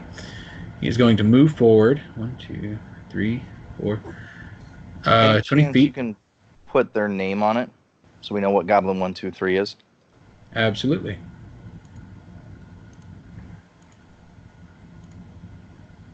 If you want everybody to see it, you're going to have to give them control of the piece. It's kind of a dumb thing in Pathfinder. Wait. You Oh, can I type a got- name and you can put show nameplate, but it's only going to show the nameplate to people who can control it. I don't know why it does that, but that's what it does. It's not like we're gonna drag it around anyway. Yeah, we're not going to move it. I actually can't give you. It's determined by character settings. I can't give y'all control of it. Oh, there you So, well, I can put them on there for me. go. We can just point at them when we need to. Yeah, that works. Just Hey, are point we able to your fingers. write text on the screen? No, not really. Not without some difficulty. Okay. I was just gonna say, just put a text box that says 1 next to it. It's true. All right. So Goblin number 1 runs in and he's playing like he's doing like little goofy gesture acrobatic shit. Like he's bouncing on one foot and he's laughing at you. Yeah,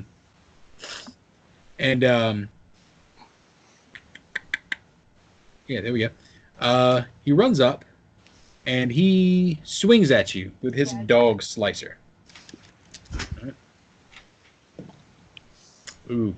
It is going to be a 10 to hit. That is a miss. That's a miss. Stompy All right. swerves his head away from it. Beautiful. Hey, look, Link decided to show up. Beautiful. All right, this goblin runs over here and starts digging through this tent.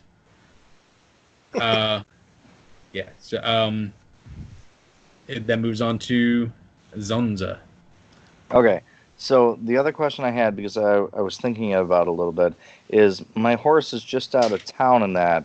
And if I happen to whistle really loudly, would he be able to hear and start heading this way, or not really? Yeah, I believe your horse can move at 120 feet per turn. Can I interject real quick? Yeah. I rolled a 15. Why is Anza ahead of me in your initiative tracker? Fuck, because I put him in backwards.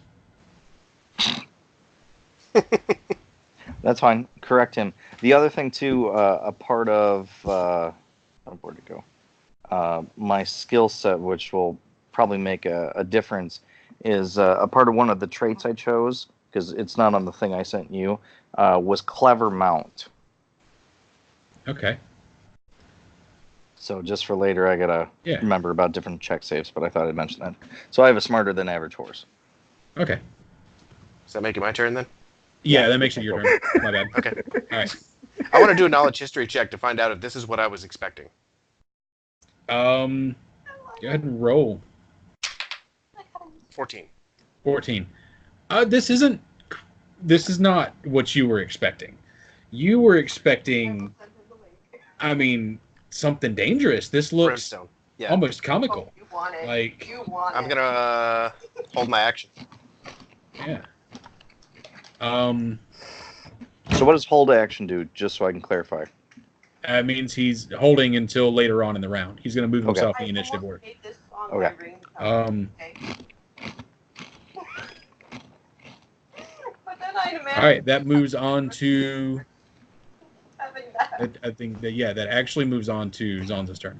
Yeah. Yeah. Okay. So is it going to cost me an action to whistle for my horse at all? I have 2 natural killers and that'll No. Okay. So I'm going to whistle really loudly for my horse to come get his butt over here. And then I'm going to do the dash, so that'd be the 40 feet. And then also draw my sword. In my case, I'll draw the katana instead of the nodachi.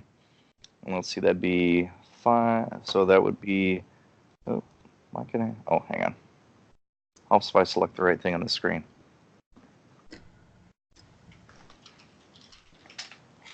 All right, so I can go 40, so that would be 5, 10, right? Then 15, 20. Or is that not right? Yeah, that's right. Okay, oop. That's right. My guy jumped back to the start. What the?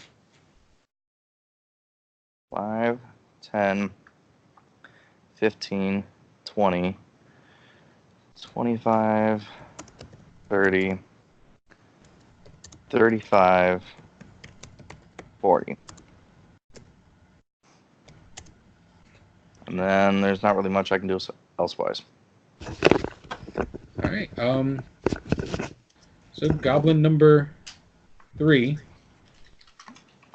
4, 5 is going to run over here, and when he does, as he does, you guys hear something happening behind you. You hear a commotion and almost like a chanting. Through all the screams and the fire and everything that's happening all around you, you hear some people coming up behind you chanting, "Goblins chew and goblins bite, goblins cut and goblins fight, stab the dog and cut the horse, goblins eat and take by force, goblins race and goblins jump, goblins slash and goblins bump, burn the skin and mash the head, goblins hear and you be dead. Chase the baby, catch the pup, bonk its head to shut him up. Bones be cracked and flesh be stewed. We be goblins, you be food." And Well done. Give yourself a bottle cap. yay! Four more goblins appear down here in the southeast corner. Apparently, I cannot reveal them all at once because they seem to be here. Fucking goblins. Boom. And they all get their turns now. So they are in the end of the initiative order. Oh, damn it, give me what I need. Here we go. All right. So this one, select the right thing. This one moves out 1, 2, 3, 4. You're gonna have fun dealing with 7 goblins right now. Yep. That one moves over that way. This one comes in here to start ransacking another tent. This guy runs this way, and starts digging around under the stage. And an especially large goblin. He's probably closer to 4.5 feet. Comes up, banging a drum, chanting as he goes. As everybody fights. Goblins chew and goblins bite, and as he does, the more he pounds and chants, the more vicious these goblins seem to get. So, all right, everybody's moved, and we are back into the top of the initiative order with Casey. Okay, so, Hey, I'm- can I take my action now? Before Yeah, Casey? go ahead. Yeah, Yeah, do the order. This space right here, just north of this goblin, is he? Can I move there? Is that 30 feet? Yeah, that's 30 feet. Yeah. Oh wait, hold on. I don't have my mace drawn, so I'm gonna draw my mace. That's my action, and that's it. You don't have a No, I don't have a base attack bonus of 1. I don't think I do. Let me double check that, but I'm pretty sure he doesn't. You probably don't, because I don't either. Base attack bonus 0. Nope. So I'm just gonna have my mace out. I'm gonna throw that out there, but he's staying right there. Or no, maybe he'll move. I'll double move, draw my mace, and I'm gonna move out to right here. That's what I'm gonna do. Seeing that some shit is popping off. Okay. So we good? Yeah, we're good. Yeah, You can go, that's Casey. Okay. So, Stumpy, with his great, wonderful powerness, is going to attack the goblin in front of him. Okay. No, I forgot how to do this. Okay, I remember now. He is going to talons, so he has 2 talons, so he has 2 attacks. Mm-hmm. That is a 12 to hit on the first one, 12 does not hit. and that is a 17 on the second one. 17 hits. Where's Where are you at? 1d6. And that is 5 points of damage. All right. He bites out at this. Dang it. Scratches out. Yeah, scratches out. Sorry, scratches out at this guy, and he does significant damage. Why would you not do what I tell you to do? No significant damage. Yeah, he does. He does significant damage. Oh, He does. Okay, gotcha. Yeah. So I mean, this goblin, yeah, he stumbles back. Yeah, you saw him get ripped pretty good right across the belly. Have you taken an action? Nope, Or I'm that going was to just take my something? actions now. I'm finishing my spell, so I am casting Summon Minor Allies. So I get a roll of 1d3, and that is 3 little bitty baby characters that I get to put on the screen. So you're going to have to imagine them, unless you want to give me 3 things to move. Shit. Get used to this shit, man. And if I remember right, it was which goblin was it that killed the dog? It was one? it was this guy. So now there Goblin are Wait, which one? I 3. didn't see. Top one. Oh, the one So- over by the tent. So I'm summoning, because they are small allies, I'm summoning 3 dogs, and one of them is the spirit of the dog that the goblin just killed. Which goblin was it? It was goblin number 2. Where's goblin number 2? At the top, Casey. That's They're weird. gonna. My I 3 can't- dogs are gonna surround him. Okay, so they're all dogs. They're all dogs. They're all right there attacking him. A bunch of cats on the screen. Yeah, This because is I really weird. I can't do populated a bunch of the cats. ping. It's just double click to do the pinging, right? That's hold left click. Oh, hold left click. Ah, okay. Yeah. And then the Okay. color of your ping is determined by the color next to your name, which you can click on and change. Yeah. All right. Okay, give me 1 second. I gotta, because I'm summoning. They get a +4 and a +4 to their Constitution and Strength. So let me add that in. There we go. That guy's fucked. Casey's only playing 5 characters now. Casey's got 5 and Jeremy's got 7. Oh man, I don't know why I did this. Sorry. It's all right. I mean, they can't have many hit points. No, they don't have many hit points. Like they've got to be Okay. really low hit points for him to be able to summon 3 of them. All right. Yeah, they don't have that many hit points. Yeah. Okay, And they so all my attack. first dog is going to bite. All right. That is a 16 to hit. 16 hits. I'm gonna roll all the hits first, okay? Yeah, do it. Second dog, that is a 17 to hit. 17 hits. Last dog is a 16 to hit. 16 hits. Okay, so that's all 1d4. So 1, 2, 3 d4s. Okay. So all my dogs are gonna bite. So there's one that's gonna bite for 3, one that's gonna bite for 4, and one that's gonna bite for 2. All right. So 3, 4, that's 7 plus 2, that's 9 points of damage on him.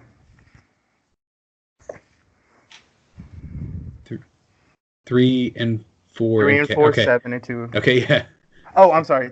It's 10 damage because I forgot to add my +1 on the 2. All right. You see them strike out at this goblin, and he hits the ground. He falls down. He's not moving. They mauled And him. Oh. And then Argus says, "Don't fuck with nature." Can y'all see the little circles above their head? No. No. Okay. All right. Okay, so that moves Ben. Your turn. Okay. That means it's dead. It fell to the ground. It means he's unconscious at least. He's Okay. down. Oh shit! Look at that headache. Okay, I'm gonna move 30 feet. What's happening? Who's moving? He's moving 30 feet. Do something with that bite. Oh shit! I can't see it. Try to line up a shot.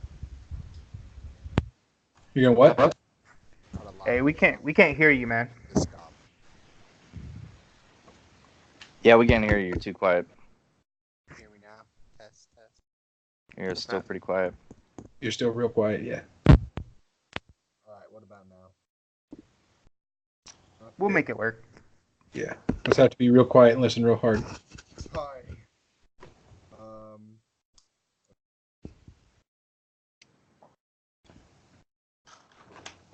Oh, wait, hang on. Before you go, Jeremy, I need you to make. Well, you said he's dead, right? He's Yeah. unconscious. Yeah, because I can. He has one of my dogs have raised bees.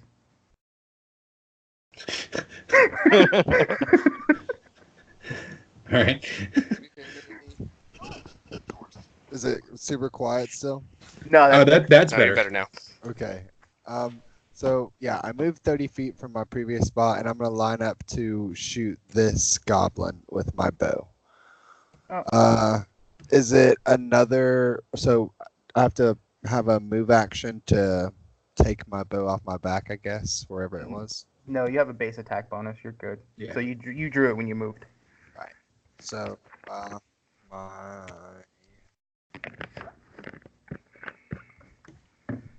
all right, roll.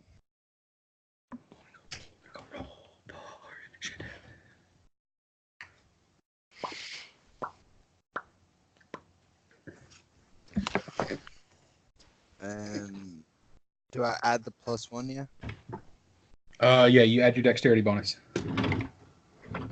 So Great. You add, yeah. okay, so you should be adding. Plus that +2 for the hunter's knack and And favorite enemy, yeah. right. Okay. Goblins are your favorite enemy? Yes.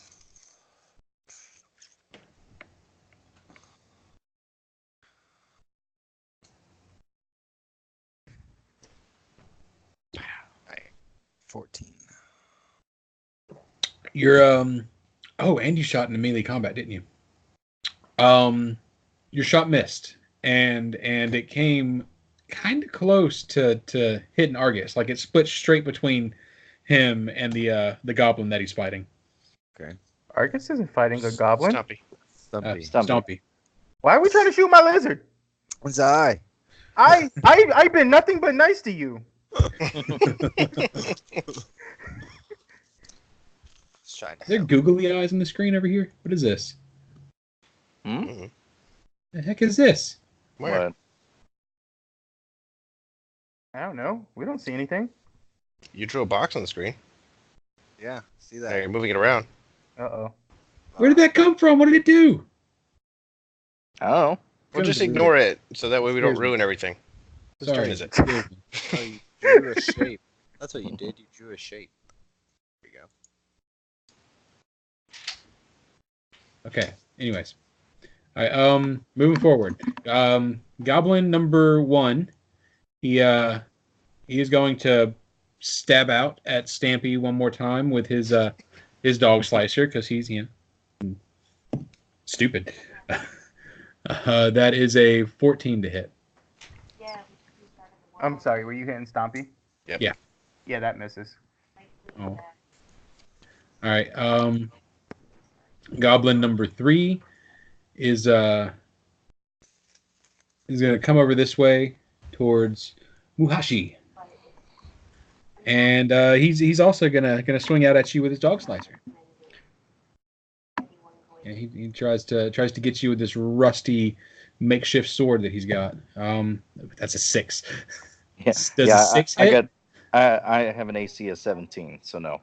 No. So Don't tell him your AC. So he lashes. I mean, Oh. I've got his character sheet. I know Yeah. you do. So he Now, here's lashes the out question. and stabs and kind of misses and stumbles forward. Now, if I Um, remember correctly, can't I do a retaliation against him? Hang on. I'm trying to remember No. where. You're thinking of attack of opportunity, but you don't get one Yeah. now. Yeah, Yeah. you don't Okay. get it for that case. All right, so we move on to Cordova. Cordova's going to run into here and take a swing. All right. And that would be a 9. 9 misses. Of course it does. And your mace kind of slings out in front of the dinosaur's nose. The dinosaur's really Hey, naked man, give me my blanket and don't hit my dinosaur. You'll get your blanket. It better not have shit stains on it. I It can't account already for did. that. I like that when I got it.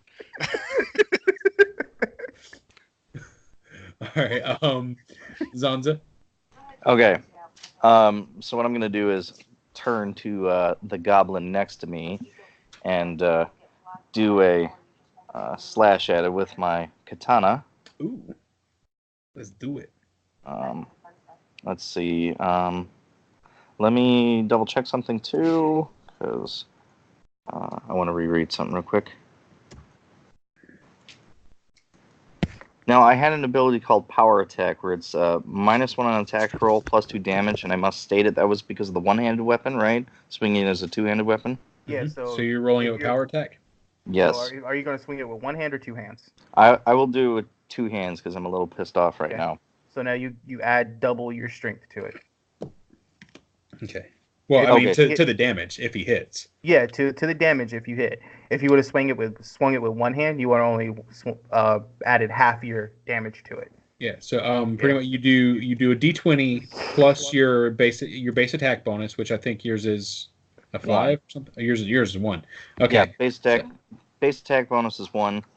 Okay, so you'll just roll a d20 because you're rolling at is it a -1 or a -2 for power attack? That one, let me pull it back up here. It was Are you a swinging -1. with your katana? Yes, -1. the Okay. katana. So Yeah, you would swing your katana with a +3 I like dark skin. because he has a Yeah. +4 Okay. with All right. strength So and yeah, it everything would be a factored in. +3 then. All right, so I'm a +3 then. Yep. Yeah. All right, let me find my 1d20 plus. Oops. All the extra ones, though. Okay, 1d20 plus 3. Oh, you're kidding me. Ooh. See, this is where my good rolls disappear. Yeah. You swing over his head and he giggles at you and kind of dances around in front of you and flips up and does a handstand. You can't get me, Longshanks. All right, we move on to I move that guy out of order. That guy's dead. So that's done. He's not dead yet. He's down 1 more health. All right. This goblin over here jumps out from underneath the stage with a bag full of fireworks, and he's got a torch in one hand as he's digging through them, shifting around. And this guy, 1, 2, 3, 4, 5, 6, runs over here to Argus, and he is going to attack with his torch. So, because that's what he's got in his hand. That is a 10 to hit. That is a miss. That is a miss. So he misses wildly and sets this crate beside you on fire. And he giggles at the fire he made. Yeah. Throws his torch and starts bowing to the flames. This goblin war chanter, he's going to continue to pound the drum. Oh, and this guy hadn't moved far enough yet. We're running out here in the middle. He's looking for something to do. All right. Orsons are instant, right? Depends on the Orson. Okay. Yeah. All right. Back to the top of the round. Round number 3. Okay, so He's got to move all 5 of his fucking characters. nope. You hear Argus say, "That'll do, dogs. That'll do. Good job," and they disappear. Oh, that's gonna get old. Just leave all that up there for now in case they come back. Hey man, give me a dog give me 3 creatures for 1 fucking turn. I only did that because I knew it would piss you off. So then, as my okay, so I am going to draw my scimitar, and then I am going to. Do I want to attack or do I want to? I'm going to cast Flare on this goblin right here. This goblin's within the 10-foot radius, right? This one? Mm-hmm. And that one, right? This one's not, correct? Right. Okay. So if you put it right here, it'll get both. No, I want to. I want to get. Oh, you want to get both of these? Yeah. Okay. So I'm going to cast Flare, and what Flare does is it dazzles. Oh, it's only 1 creature. Okay. So it dazzles 1 creature for 1 attack on its. It gets a -1 on its attack rolls. Okay. I thought it was range, so I'm going to go ahead and hit the one that Musashi is going. Mm-hmm. So then that would be, because I've never played a casting character before, that would be my will, because that's what everything's based off for me, right? Yes. Okay. So that is a 12 plus 3. That is a 15. No, that's fine. That's a 15. No, I'm sorry. That misses. I was trying to look at this. 15 misses. So just out of curiosity, what does that go against? Oh shit. I guess it doesn't go against SA. I guess I'll have to roll. Shit. What would that go against? I'm sorry, what was happening? I guess it'll be a will save. Does that sound about right? Oh, yes, it is actually. Yeah, it says so right here. I'm sorry. So go ahead. So make Okay. your roll. All right. 14. You barely passed. Yeah. So well, that's, We'll that's lucky. say I've got a we'll say -1 on will too. We'll say 14. Okay. And then I am going to get Stompy, and Stompy is going to attack the one that's in front of him, and he is in flanking. It's flanking with that dude right there. Yep. Sure so is. Stompy's a little bit hungry, but he's just going to ignore his hunger right now and attack with his talons. So that is a 15. Miss. Then a natural 20. Critical threat. Where's the link? Well, to hell. confirm? And then a 19 to confirm. 19 confirms. All right. Yep. So, Want me to bring up the cards? Devin, you got the critical deck. Yeah, I'll get it up. Just I'm gonna need a random number to 1 to 52. Yeah. 42. And it's 42. slashing. All right, let me get my PDF up here. Okay, so I gotta ask, what else It's going on probably with gonna critical? kill it. I don't get much All right. matters. So when you roll a critical hit, it'll be, a 20 is always a critical. Yep. For your Nodachi, like you can roll 18 or a 19, and it's a critical threat. Yep. But when you roll a crit, you confirm, which just means you roll a d20 again, and if what you roll would be a hit, then you confirm a critical. You get a special critical card, which generally has an effect and extra damage. Okay. You have to roll a % dice to get the. Yeah. If your confirmation roll is not a hit, like if he hadn't at least hit the goblin's AC, it's an unconfirmed critical, and for that at this low of a level we just do max damage. So Okay. for you it would be 1d10 plus whatever, so it'd be like 13 damage or whatever it is. This is the critical hit deck. And I'll get rid of this. By the way, that's Okay. my other cat link. Slashing, hamstring, normal damage, and 1d2 dex damage, and target is knocked prone. Beautiful. Nice. So that is 3 points of damage, and then you said Kill him anyway. 1d3. It's probably gonna kill him anyways. He's unconscious. It's how many points of damage? 3 points. 3 points. Yeah, he's down. He's down, so it doesn't matter the rest. He's Okay. prone anyway. Well, it would have been 2 points of dex damage. All right. And then Stompy is going to move because he sees his master attacking, and he's going to move right here. Go and flank him. All right. And that is whether he has 60 feet of movement, just so you know. And Argus says, "Good boy." Okay. No, wait, what's that? What did I do there? And then Argus, can I roll like a knowledge local real quick? Absolutely. I just want to see like these because I am from like the surrounding area. Are these goblins? Is it like one tribe of goblins? Is it multiple tribes of goblins? Are there any difference between them? From what you can tell, at least with the two different groups that attacked you do seem to be two different groups of goblins. That would have been a Like, knowledge nature. I'm sorry. Yeah, like they do that's seem to be from different tribes. Okay, and it was a 16. So are they like localized tribes? Because I live in Marshfen Swamp. Yes, they are localized tribes. One of them is the Thistletop tribe. Okay. And the other one is what was the other? The other one will be answered later because I can't remember Okay. the name of it and I can't find it in my notes. And then I'm going to look at the Naked Man and be like, "You're right, Naked Man! Danger!" I told you all. He's kind of worried about that. Okay. All right. What is your name, by the way? Who's up next? All right. So next is Ben. Okay. Ben. I'm gonna try to put one of these guys down. All right. We'll go for This guy's still up. This guy's aware- still up. You're aware that if Guy's you still shoot up. someone in melee combat, there's a minus penalty, right? Yeah. Okay. Yeah, this guy right here, I don't think is a melee combat. No, he's not. I would move to where you can shoot him.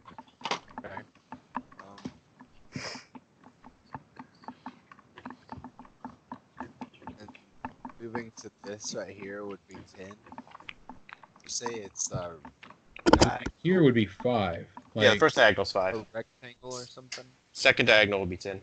So that's 5, and then this would be 10. Okay. Or you could go right here and then right here, and you'd spend 10 feet of movement. It doesn't matter. He can move up to about 30 feet. So Yeah, you can move however you want. But remember, you have point blank. So if you get within 30 feet of him, you get some extra bonuses. You can actually move all the way to here with 30 feet of movement if you wanted to. But I think you've got like a good range. He does, On your bow. but he also has point blank, so he gets a little bit of extra bonus.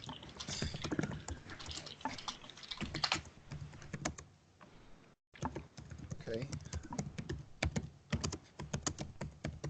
perfect.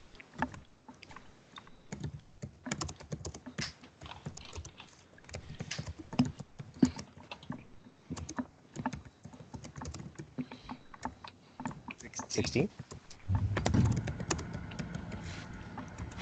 All right. Yeah. 16 hits. Now roll damage. All right.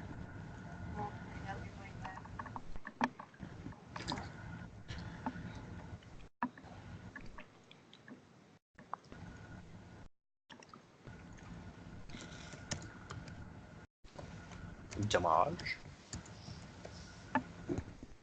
Nice. Nice. Almost max. Cool. All right. Yeah. You hit him straight in the chest, and like he looks down, and plucks out the arrow, and then just kind of falls forward on it.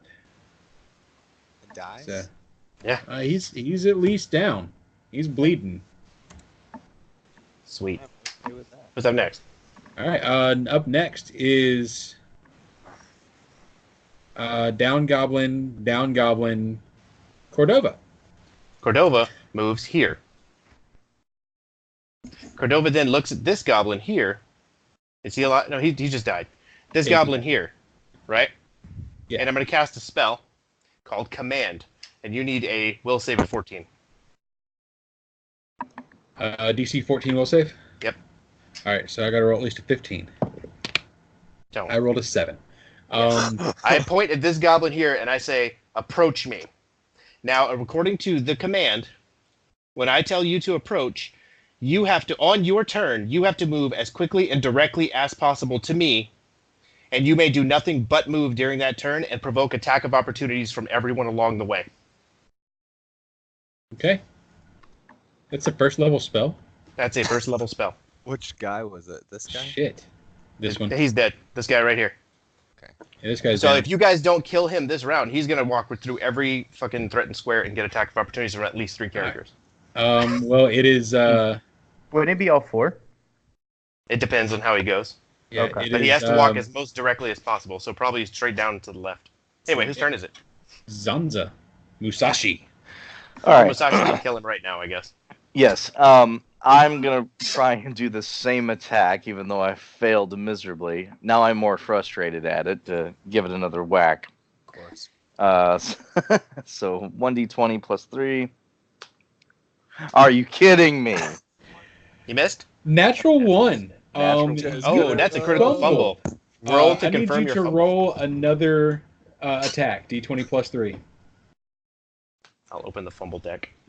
That is not a confirmed fumble. Okay, so that one would have hit just a minute. Why So, can't I get those rolls on the actual damn attack? So you missed your first shot with power attack, and so you swing and wrench your body as hard as you can to upswing with that second attack, and the goblin just darts backwards and giggles at you some more, and you hyperextend and kind of spin around in a circle just a little bit.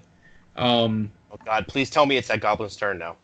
It is that goblin's turn. Yes.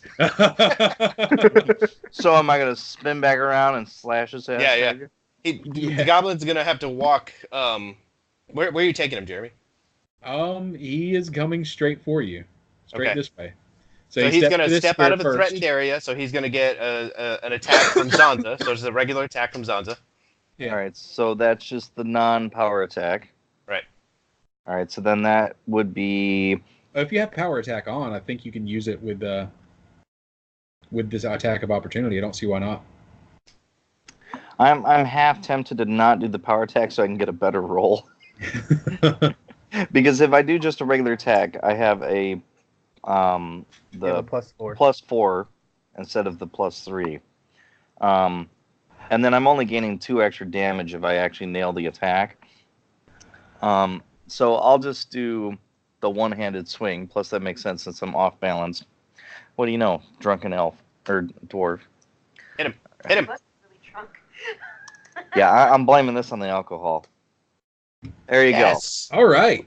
That actually is a critical threat with you. I need you to roll another d20 +4. Confirmed critical. You swing back around on your next swing, and you come crashing down on this guy so hard that you have to roll a d52. That's actually the easiest way to do it. Do r/1d52. go. All right, wait. /R 1d52. Yeah. 50. 50. All right. Let me tell you All what right. happens. Well, number 50. This is a slashing weapon. Yes. Yes. Yes. Slashing or piercing. This one, oh, okay. I Call had it and just I'll listed pick one. slashing. I'll do slashing. Slashing. Perfect. Normal damage and target provokes attacks of opportunity from all threatening opponents. All right. So Cthulhu gets a hit here. Yeah, kind of fruitless, but yeah. So regular damage. We'll go ahead and do max damage since that was a critical hit. And that's what's your strength modifier? My strength modifier right now is a +3. So that'll be 13 points of damage, right? Yeah, this it says it's a 1d8, then I had +3. He's All dead. right. And as he's starting to fall down, now I want to give Cthulhu a hit. This cat Disgust. just saw a small little creature bounce in front of you and then immediately turn gooey and red and start to fall to the ground. Before he gets you can that attack it. Before he gets that attack of opportunity, remember you only get 1 per round. So do you take it on something that you know is dying? Oh, yes, I'm going to. That's true. Is that like a coup de grace? No. I mean, he's going down either way. Like 13 Yeah, coup de- damage is Coup de grace would have to be on your own term. down. I kind of slashed him in half. I spun around and took him So, out after What being would frustrated. Be the next best target? I'd almost say hold off the and see if next- we take the one. Yeah, well, it's yeah. If you want to hold off and you don't want to attack him, which you absolutely don't Yeah, have to. that's fine. Which one's still alive? The Guy on the this guy's stage alive? and that guy down there, right? Okay, This so guy. this guy. this Okay. guy and this guy. Okay. Oh, I like the red X, man. That's way easier to tell if they're dead. So, Well, I mean, there's a difference between dead and unconscious. Well, this guy that's true. is about to be dead. Yeah. Well, this guy. Yeah. Well, I mean, Yeah, he's don't- surrounded by folks, but he hasn't been hit yet. Yeah, I wouldn't worry with that guy. Cordova looks over at Musashi and gives a thumbs up Who's the guy? because he that- saw you miss one and then is come back about to around and go- take him out. The what? This is the guy that just was hit. Yeah. He's dead. This is the war chanter over here. He's still playing his drum and chanting. And you're in you're in perfect range for the war chanter, to be honest Yeah. with you too. This guy's digging through a bag with a torch in his hand, and this guy is fucking surrounded by your friends. Okay. Well, I think I'll want to take a crack at the war chanter then. All right. Just drum up. All right. Finally.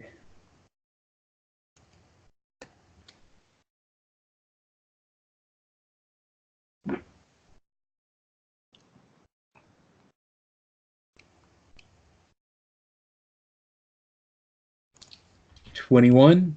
21 hits.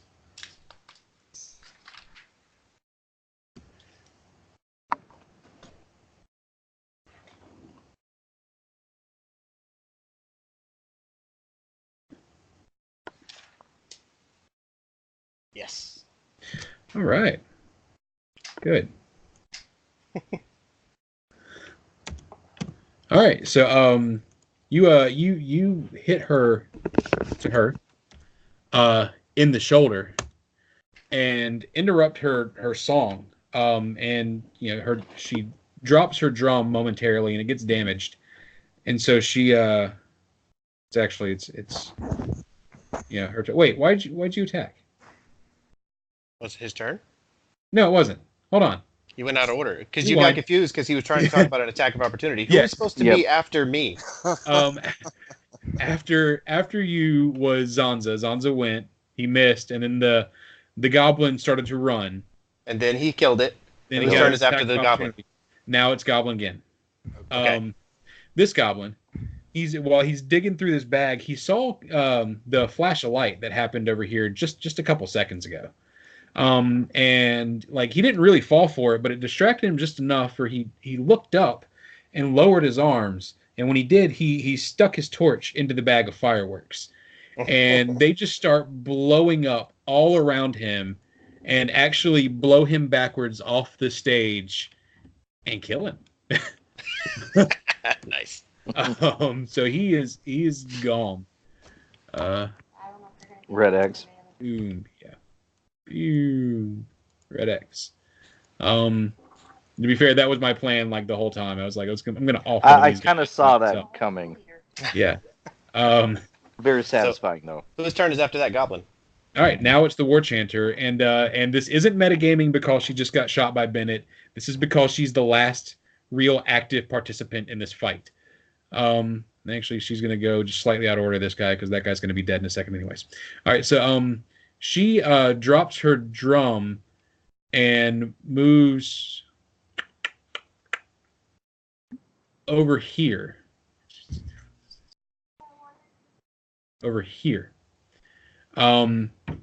And as she moves, she draws out her short bow and lets off a shot at Musashi because she just saw him strike down her good buddy, one of her good little friends. All right. That is a 17 to hit. Okay, now here's a quick question I had. I still have that shield on my left hand, but since I did a two-handed swing, it's not being used right now, I'm assuming? The shield that you have on Or your it's arm only passive. counts to a bonus for your AC. So Okay. it's Yeah, and it's already counted in your AC. Yeah. Okay, so It's already- my AC 17, so you match it. So She gets it straight on. that's a hit. Yeah, that's a hit. So she shoots out, and the arrow finds its way into a small opening in your armor, straight into your shoulder. You know, the typical hero's wound. It just finds its way in and lodges there. Take 4 points of damage. Alright. I think it's my first hit on anybody so far. It this is. combat. Of course, I have to critically miss, take one out, then take a hit, and everyone else got to be laughing at me. Hang on. I mean, you just chopped a guy in half, so I don't think any of them are going to laugh at you. Well played. See, Britt killed a guy. Who's up next? All right. Now It it's was, going to what, be 4 points of damage, you said? yes, sir. Now it's going to be Goblin Pyro's turn, and he is gonna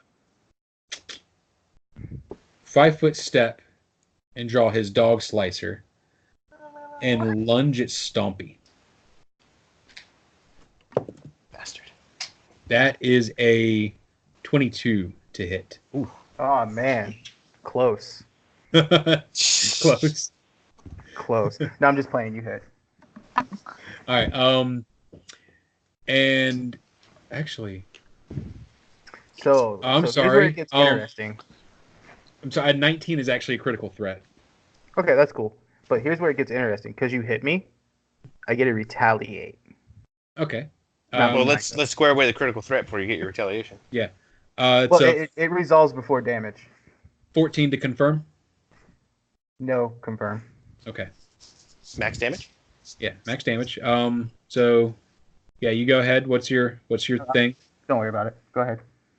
No, you get to retaliate. So No, I mean, it's not. maybe he doesn't take any damage at all. It's not really there. Go ahead. Okay. I was just picking on you. Oh, okay. Well, I mean, I believed you. It's like that. That No, seems you to be like a. I don't know. Anyways, yeah. So he does. Oh, I lost the screen because I was waiting for you to do shit. He does 5 points of damage with the dog 5? slicer. Stompy, no. Well, Stompy's dead. No, he's not. Oh no. No, he's not. I have good herbs. Yeah. Stop messing Oh, around, no. Casey. We got a long game to play. So yeah, he slashes out, cuts a big slash into Stompy's left leg and says, "You're a strange kind of dog." That's on them. I'm not responsible. I'm sorry. Wait, that's back to the top of the initiative order. It's Argus's turn. So Argus is going to swing at the goblin with his scimitar that he drew last turn. So that is, let me pull his page up. 18 plus 2, that's a 20. Oh, that's a critical threat with a scimitar. A natural 18. Fuck yeah. To confirm. To confirm, that is a 16 to confirm. Actually, I got to check on the pyro. Give me 1 second. 16 confirms. 16 confirms. What's your number? 31. Okay. 31. All right. Yeah. What kind of weapon you using here? Scimitar, I think it's slashing. You said there's 30. Oh no, you're okay. That's not 31 damage. Okay, that's your. No, normal. that'd be ridiculous. So he got a confirmed crit. It says delayed wound, normal damage, and target takes bleed damage equal to your normal damage. So my normal damage would be 6 plus 2, so that's 8 points of damage plus the bleed. Okay. 16 All right. points. 8 points of damage plus 8 points of bleed. Yep. He hits the ground and bleeds out, like Nice. immediately. I Damn. know bleed happens on his turn, but I mean, Yeah, no, that's cool. pretty much his turn. Ben, your turn. No, There's no, it's still not. Stompy's turn. It's Stompy's turn. Yeah, it's Stompy's turn. Stompy, it's your turn. There's still one So- combat left. Argus is going to command Stompy to go finish it. So Stompy is going to move I like right here because he has 60 feet movement, and he is going to attack 2 Talons. The first one is a 17 to hit. Characters with multiple attack can't multiple attack when they take a move action. It's not a multiple attack. It's 2 natural attacks. 16 does Okay. not hit. It's 2 natural attacks. I mean, if you want to play it that way, that's cool. I can stop it. No, if you're saying it's natural attacks, so that's GM's call. 16 misses. Okay.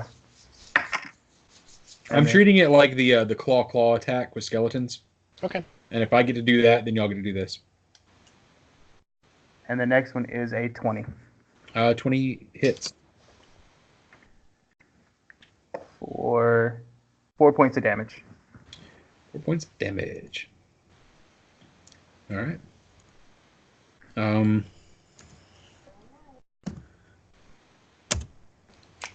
right. Who's next? Makes Ben. You gonna try and split the target past this dinosaur and finish her off? He's not speaking. You fall asleep? Oh, he's awake. He's talking. We just can't hear him. Crap. Type in the sidebar if you're still here. Crap. So his Headset died.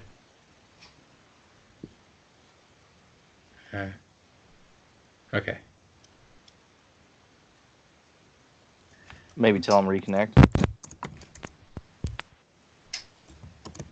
Yeah. You can hit the reconnect button over in settings. That might do something.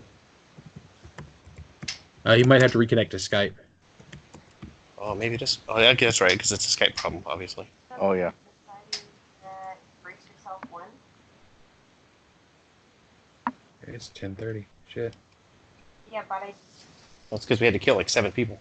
Yeah. And somebody decided to have 5 pets on the board. I only had 4. Oh, yay. There's Bennett there. He's dead in Skype. That's what it is. Oh, he's quiet. Yeah, I heard. Skype. Sorry, I'm so quiet. There you are. All right, there you are. You're back now. Okay. He's alive. He's robotic, Well, but he's alive. Sad. Yeah.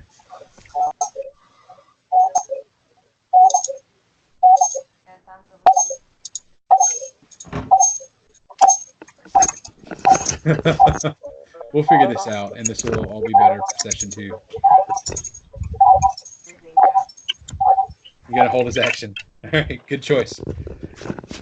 All right, that moves to Cordova. Oh, I can barely hear what's happening. There's a lot of robotic noise coming through. Cordova, you said? Yeah. Okay. I'm going to move 5, 10, 15, 20, 25, 30. I'm going to move here. I'm going to point at this thing, cast a spell. I'm going to need you to go ahead and perform that will save again for DC 14. Natural 20. Bennett, go to your settings and scroll down to where it says, I want to receive from others, and click video only, please. And then reconnect.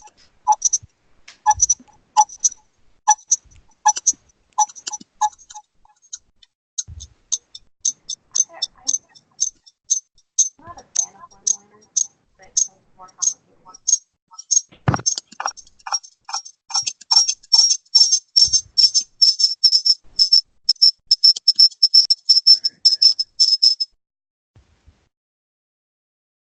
All right, there we go.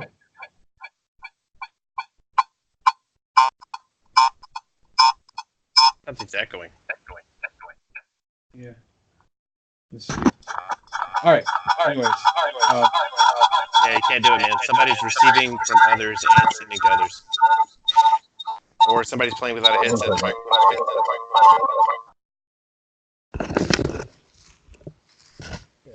think I fixed it. Okay. There we go. This is because Skype and Roll20 at the same time. Yeah. They try to do that. All right. All better now. Cordova, what you doing?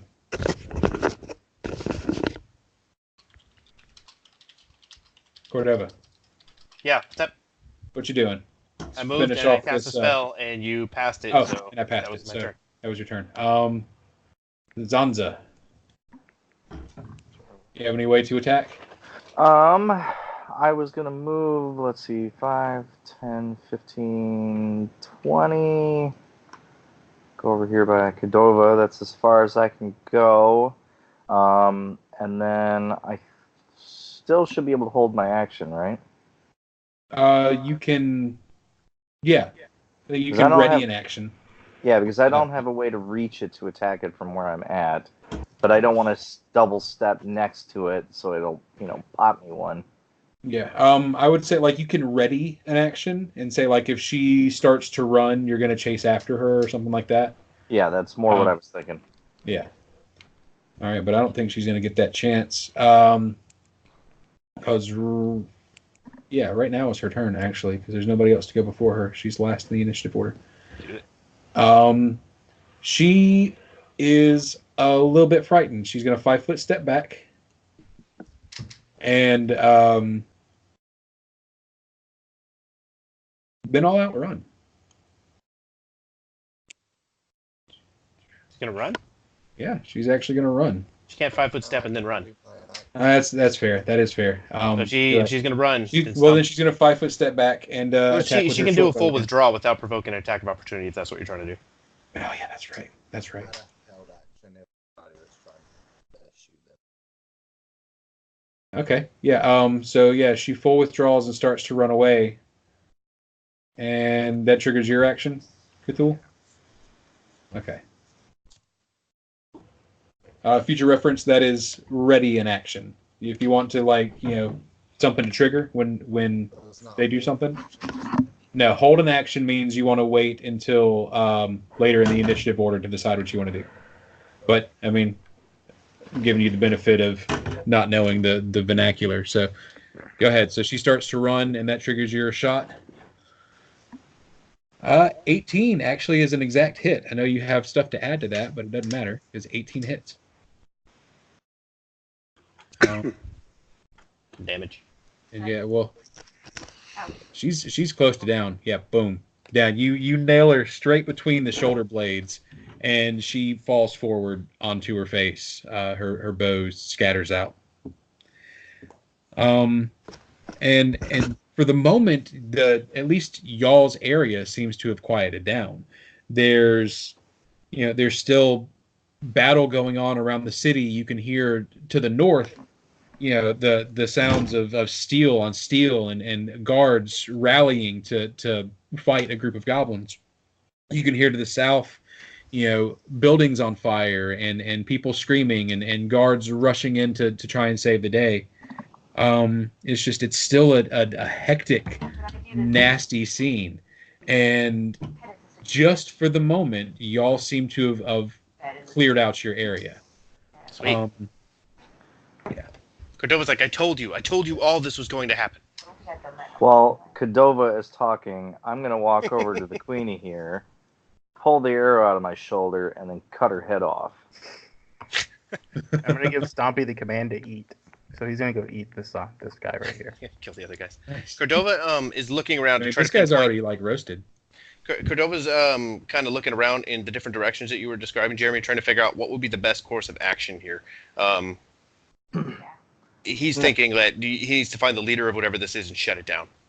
Well, most of the fight seems to be coming from, most of the noise seems to be coming from the north. You'd think that if there was anybody of importance up, fighting, they're probably fighting up towards the northern side of the city, near the gates. We have to go north. If I remember correctly, the other two goblins over here were just knocked unconscious, not killed, right? Yeah. Right, but they've been steadily losing a hit point per round, and so they're pretty damn close to dead. If you don't,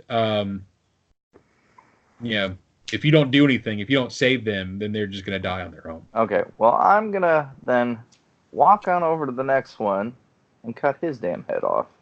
I'll assume that you cut all their heads off. Yeah. All right. Because, a little mad at them. What do you do with these heads? Do you just leave them where they're at, or do you fashion them into, a belt? Why are you taking my dinosaur's food? No, I'll take the head, or at least from the one I'm sitting next to, and go toss it over to the dinosaur, and then just clean off my blade and sheath it. All right. Now in your horse, now it gets here. Yeah, I was just gonna say, his damn horse. We had enough going on. To be fair, it know, only took him 24 seconds. Yeah. Yeah, every round is only 6 seconds, so Cordova's gonna start moving north. All right. I think this is where we should stop it for the night. It's 10:30. We got one more fight to come, but there we go. Here's your horsey. What's his name? Stumpy. Stumpy and Stompy. I love it. And it was actually his suggestion, which was funny. I love it. We're gonna stop here for the night. If you guys want, we can do another session next Saturday, I believe. Bennett, you and I work 3 weeks from now, I think. The 1st of April. 1st of April. I know it's Mother's Day, and I'm gonna have to get that shit changed anyways. But all right, yeah. So we likely the weekend of Mother's Day we likely won't be able to play because Mother's Day, and like I said, he and I are on the work schedule. But yeah, let's go ahead and just call it next Saturday, 7:00. You like that? I think it should be free next Saturday. Yeah. Sorry, I asked my I wife think real it might quick. flow a little bit better. I'm a little rusty trying to get back into GMing. We've been playing in Devin's session for so long that I forgot. Oh man, I get really bored during this combats here. I used to do everything. Now I just sit here waiting my turn again. Well, it'll also help when, like I said, once I shake off the rust and I can keep things flowing a little bit better. I know I stumbled over some shit tonight. Nah, you're Wait till I can summon 5 creatures. I'm just that my command ability worked All and right, got a let's second see. shot of that thing. That was awesome. And See, it's really now bad. I'm This getting the town ropes. just turned into a no druid zone.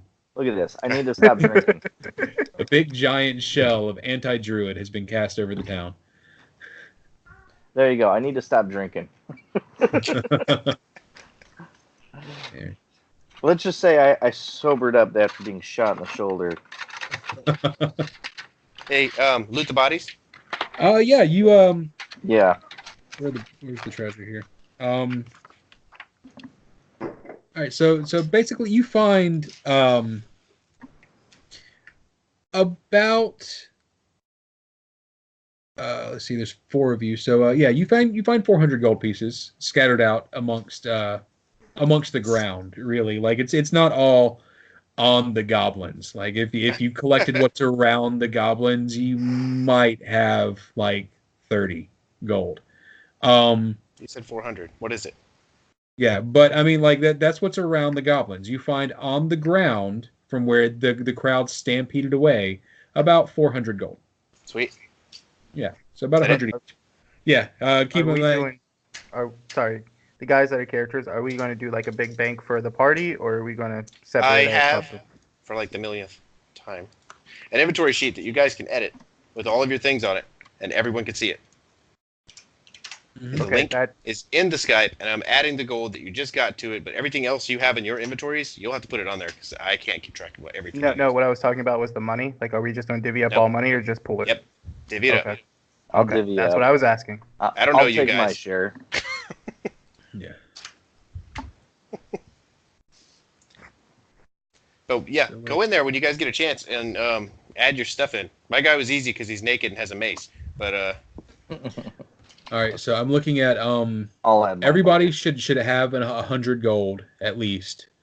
I see Cthulhu and Oh, whoops. Actually, I have. Musashi have 100 silver pieces. oh That crap, should I tapped that in the wrong spot. That was my fault. yeah. So just add 100 gold to what your gold thing is, and that was you getting your treasure for the next half of this battle a little early because yeah, the next bit is north. We just don't have time to go through a whole nother battle tonight. Yeah, that's fine. So yeah, there's Cool. 1, 2, 3, 4, 5, 5. 5. Yeah, 5 things in this battle. All right. For your ish in it? Okay. Do what? Just put all your stuff in the list under your name, obviously. Yeah. Everything you have on you. If there's something you've got on you that you want to keep secret from the rest of the party, like for whatever reason, something you've got, you just don't want them to know that you've got, just list it in the list as item. Yeah. Just you can put it in the list as thing. That's fine. You want us to also throw like armor on there as well? Yeah. Everything. Okay. Yeah. Yeah, just dump it all in there. Oh, you shit. And there's no real rush to do it. You don't have to do it all Yeah. tonight. And you can leave the That'll top be- line. That'll be yeah. for your money tracking. So add whatever you had left over from money before up there, and add it into that. It's more for the GM than for us. Yeah. It's so cool to watch it populate itself. I keep forgetting that I had a long bow. I should have shot it at that damn thing earlier. I think Casey left. I think you did too. Well, it's 11:30 at his house. Yeah, it's 11:40 here. Michigan. I thought you were in the central time zone with us. Nope. I'm close enough. If I go another 30 miles west, then I would be. No, see, me and Benny Ben here are stuck in America's taint. And Devin's in the big state. America's pain. Yeah, we're out in Michigan, right off of Lake Michigan. Shit. But it's nice up there. Yep, even though it's snowing outside right now. Fucking itching. Fucking awesome. Like, I love cold weather. I love cold weather. Like, this time of year is actually the most comfortable weather, really. You know, this and you know, late fall when it's in the mid 70s most of the time. I just like low electricity bills. Oh yeah, that too. That's nice. Uh, I like cold weather because I, you know, leave the heater off and just bundle up the blankets and pay tiny fucking electricity bills all year. I am going to... You guys want me to delete these bodies here or just leave them laying around? You might as well delete them. They're no use to us. Okay. Well, I mean, sometimes, you know, people like to have them stay because you know, it adds to the ambiance of, look at all these people that we killed. I think it just gets in the way. Yeah. Me too. You have another map prep for north of here? I'm excited. I don't. Actually, just behind the mirror, behind the curtain. Now I know why we're stopping. Oh yeah. Well, no, I mean that's not it. Like, there is no map for north of here. I've tried. I've looked. Fair enough. Like, We'll just do another battle in the same spot. That's fine. pretty much. Yeah, there is no map for north of here. I've tried. I even bought I bought the GM pack for this, and yeah. No, that's fine. It doesn't matter to me, man. Space is space. God, I can't wait till the next game now. That's good. you're just gonna be losing your mind for the next week. Yeah, I've been losing my mind for like 3.5 or so. Alright, did you stop the recording, Dreamer? oh shit, I should stop the recording. Alright, it's time for cannon fodder now. I've been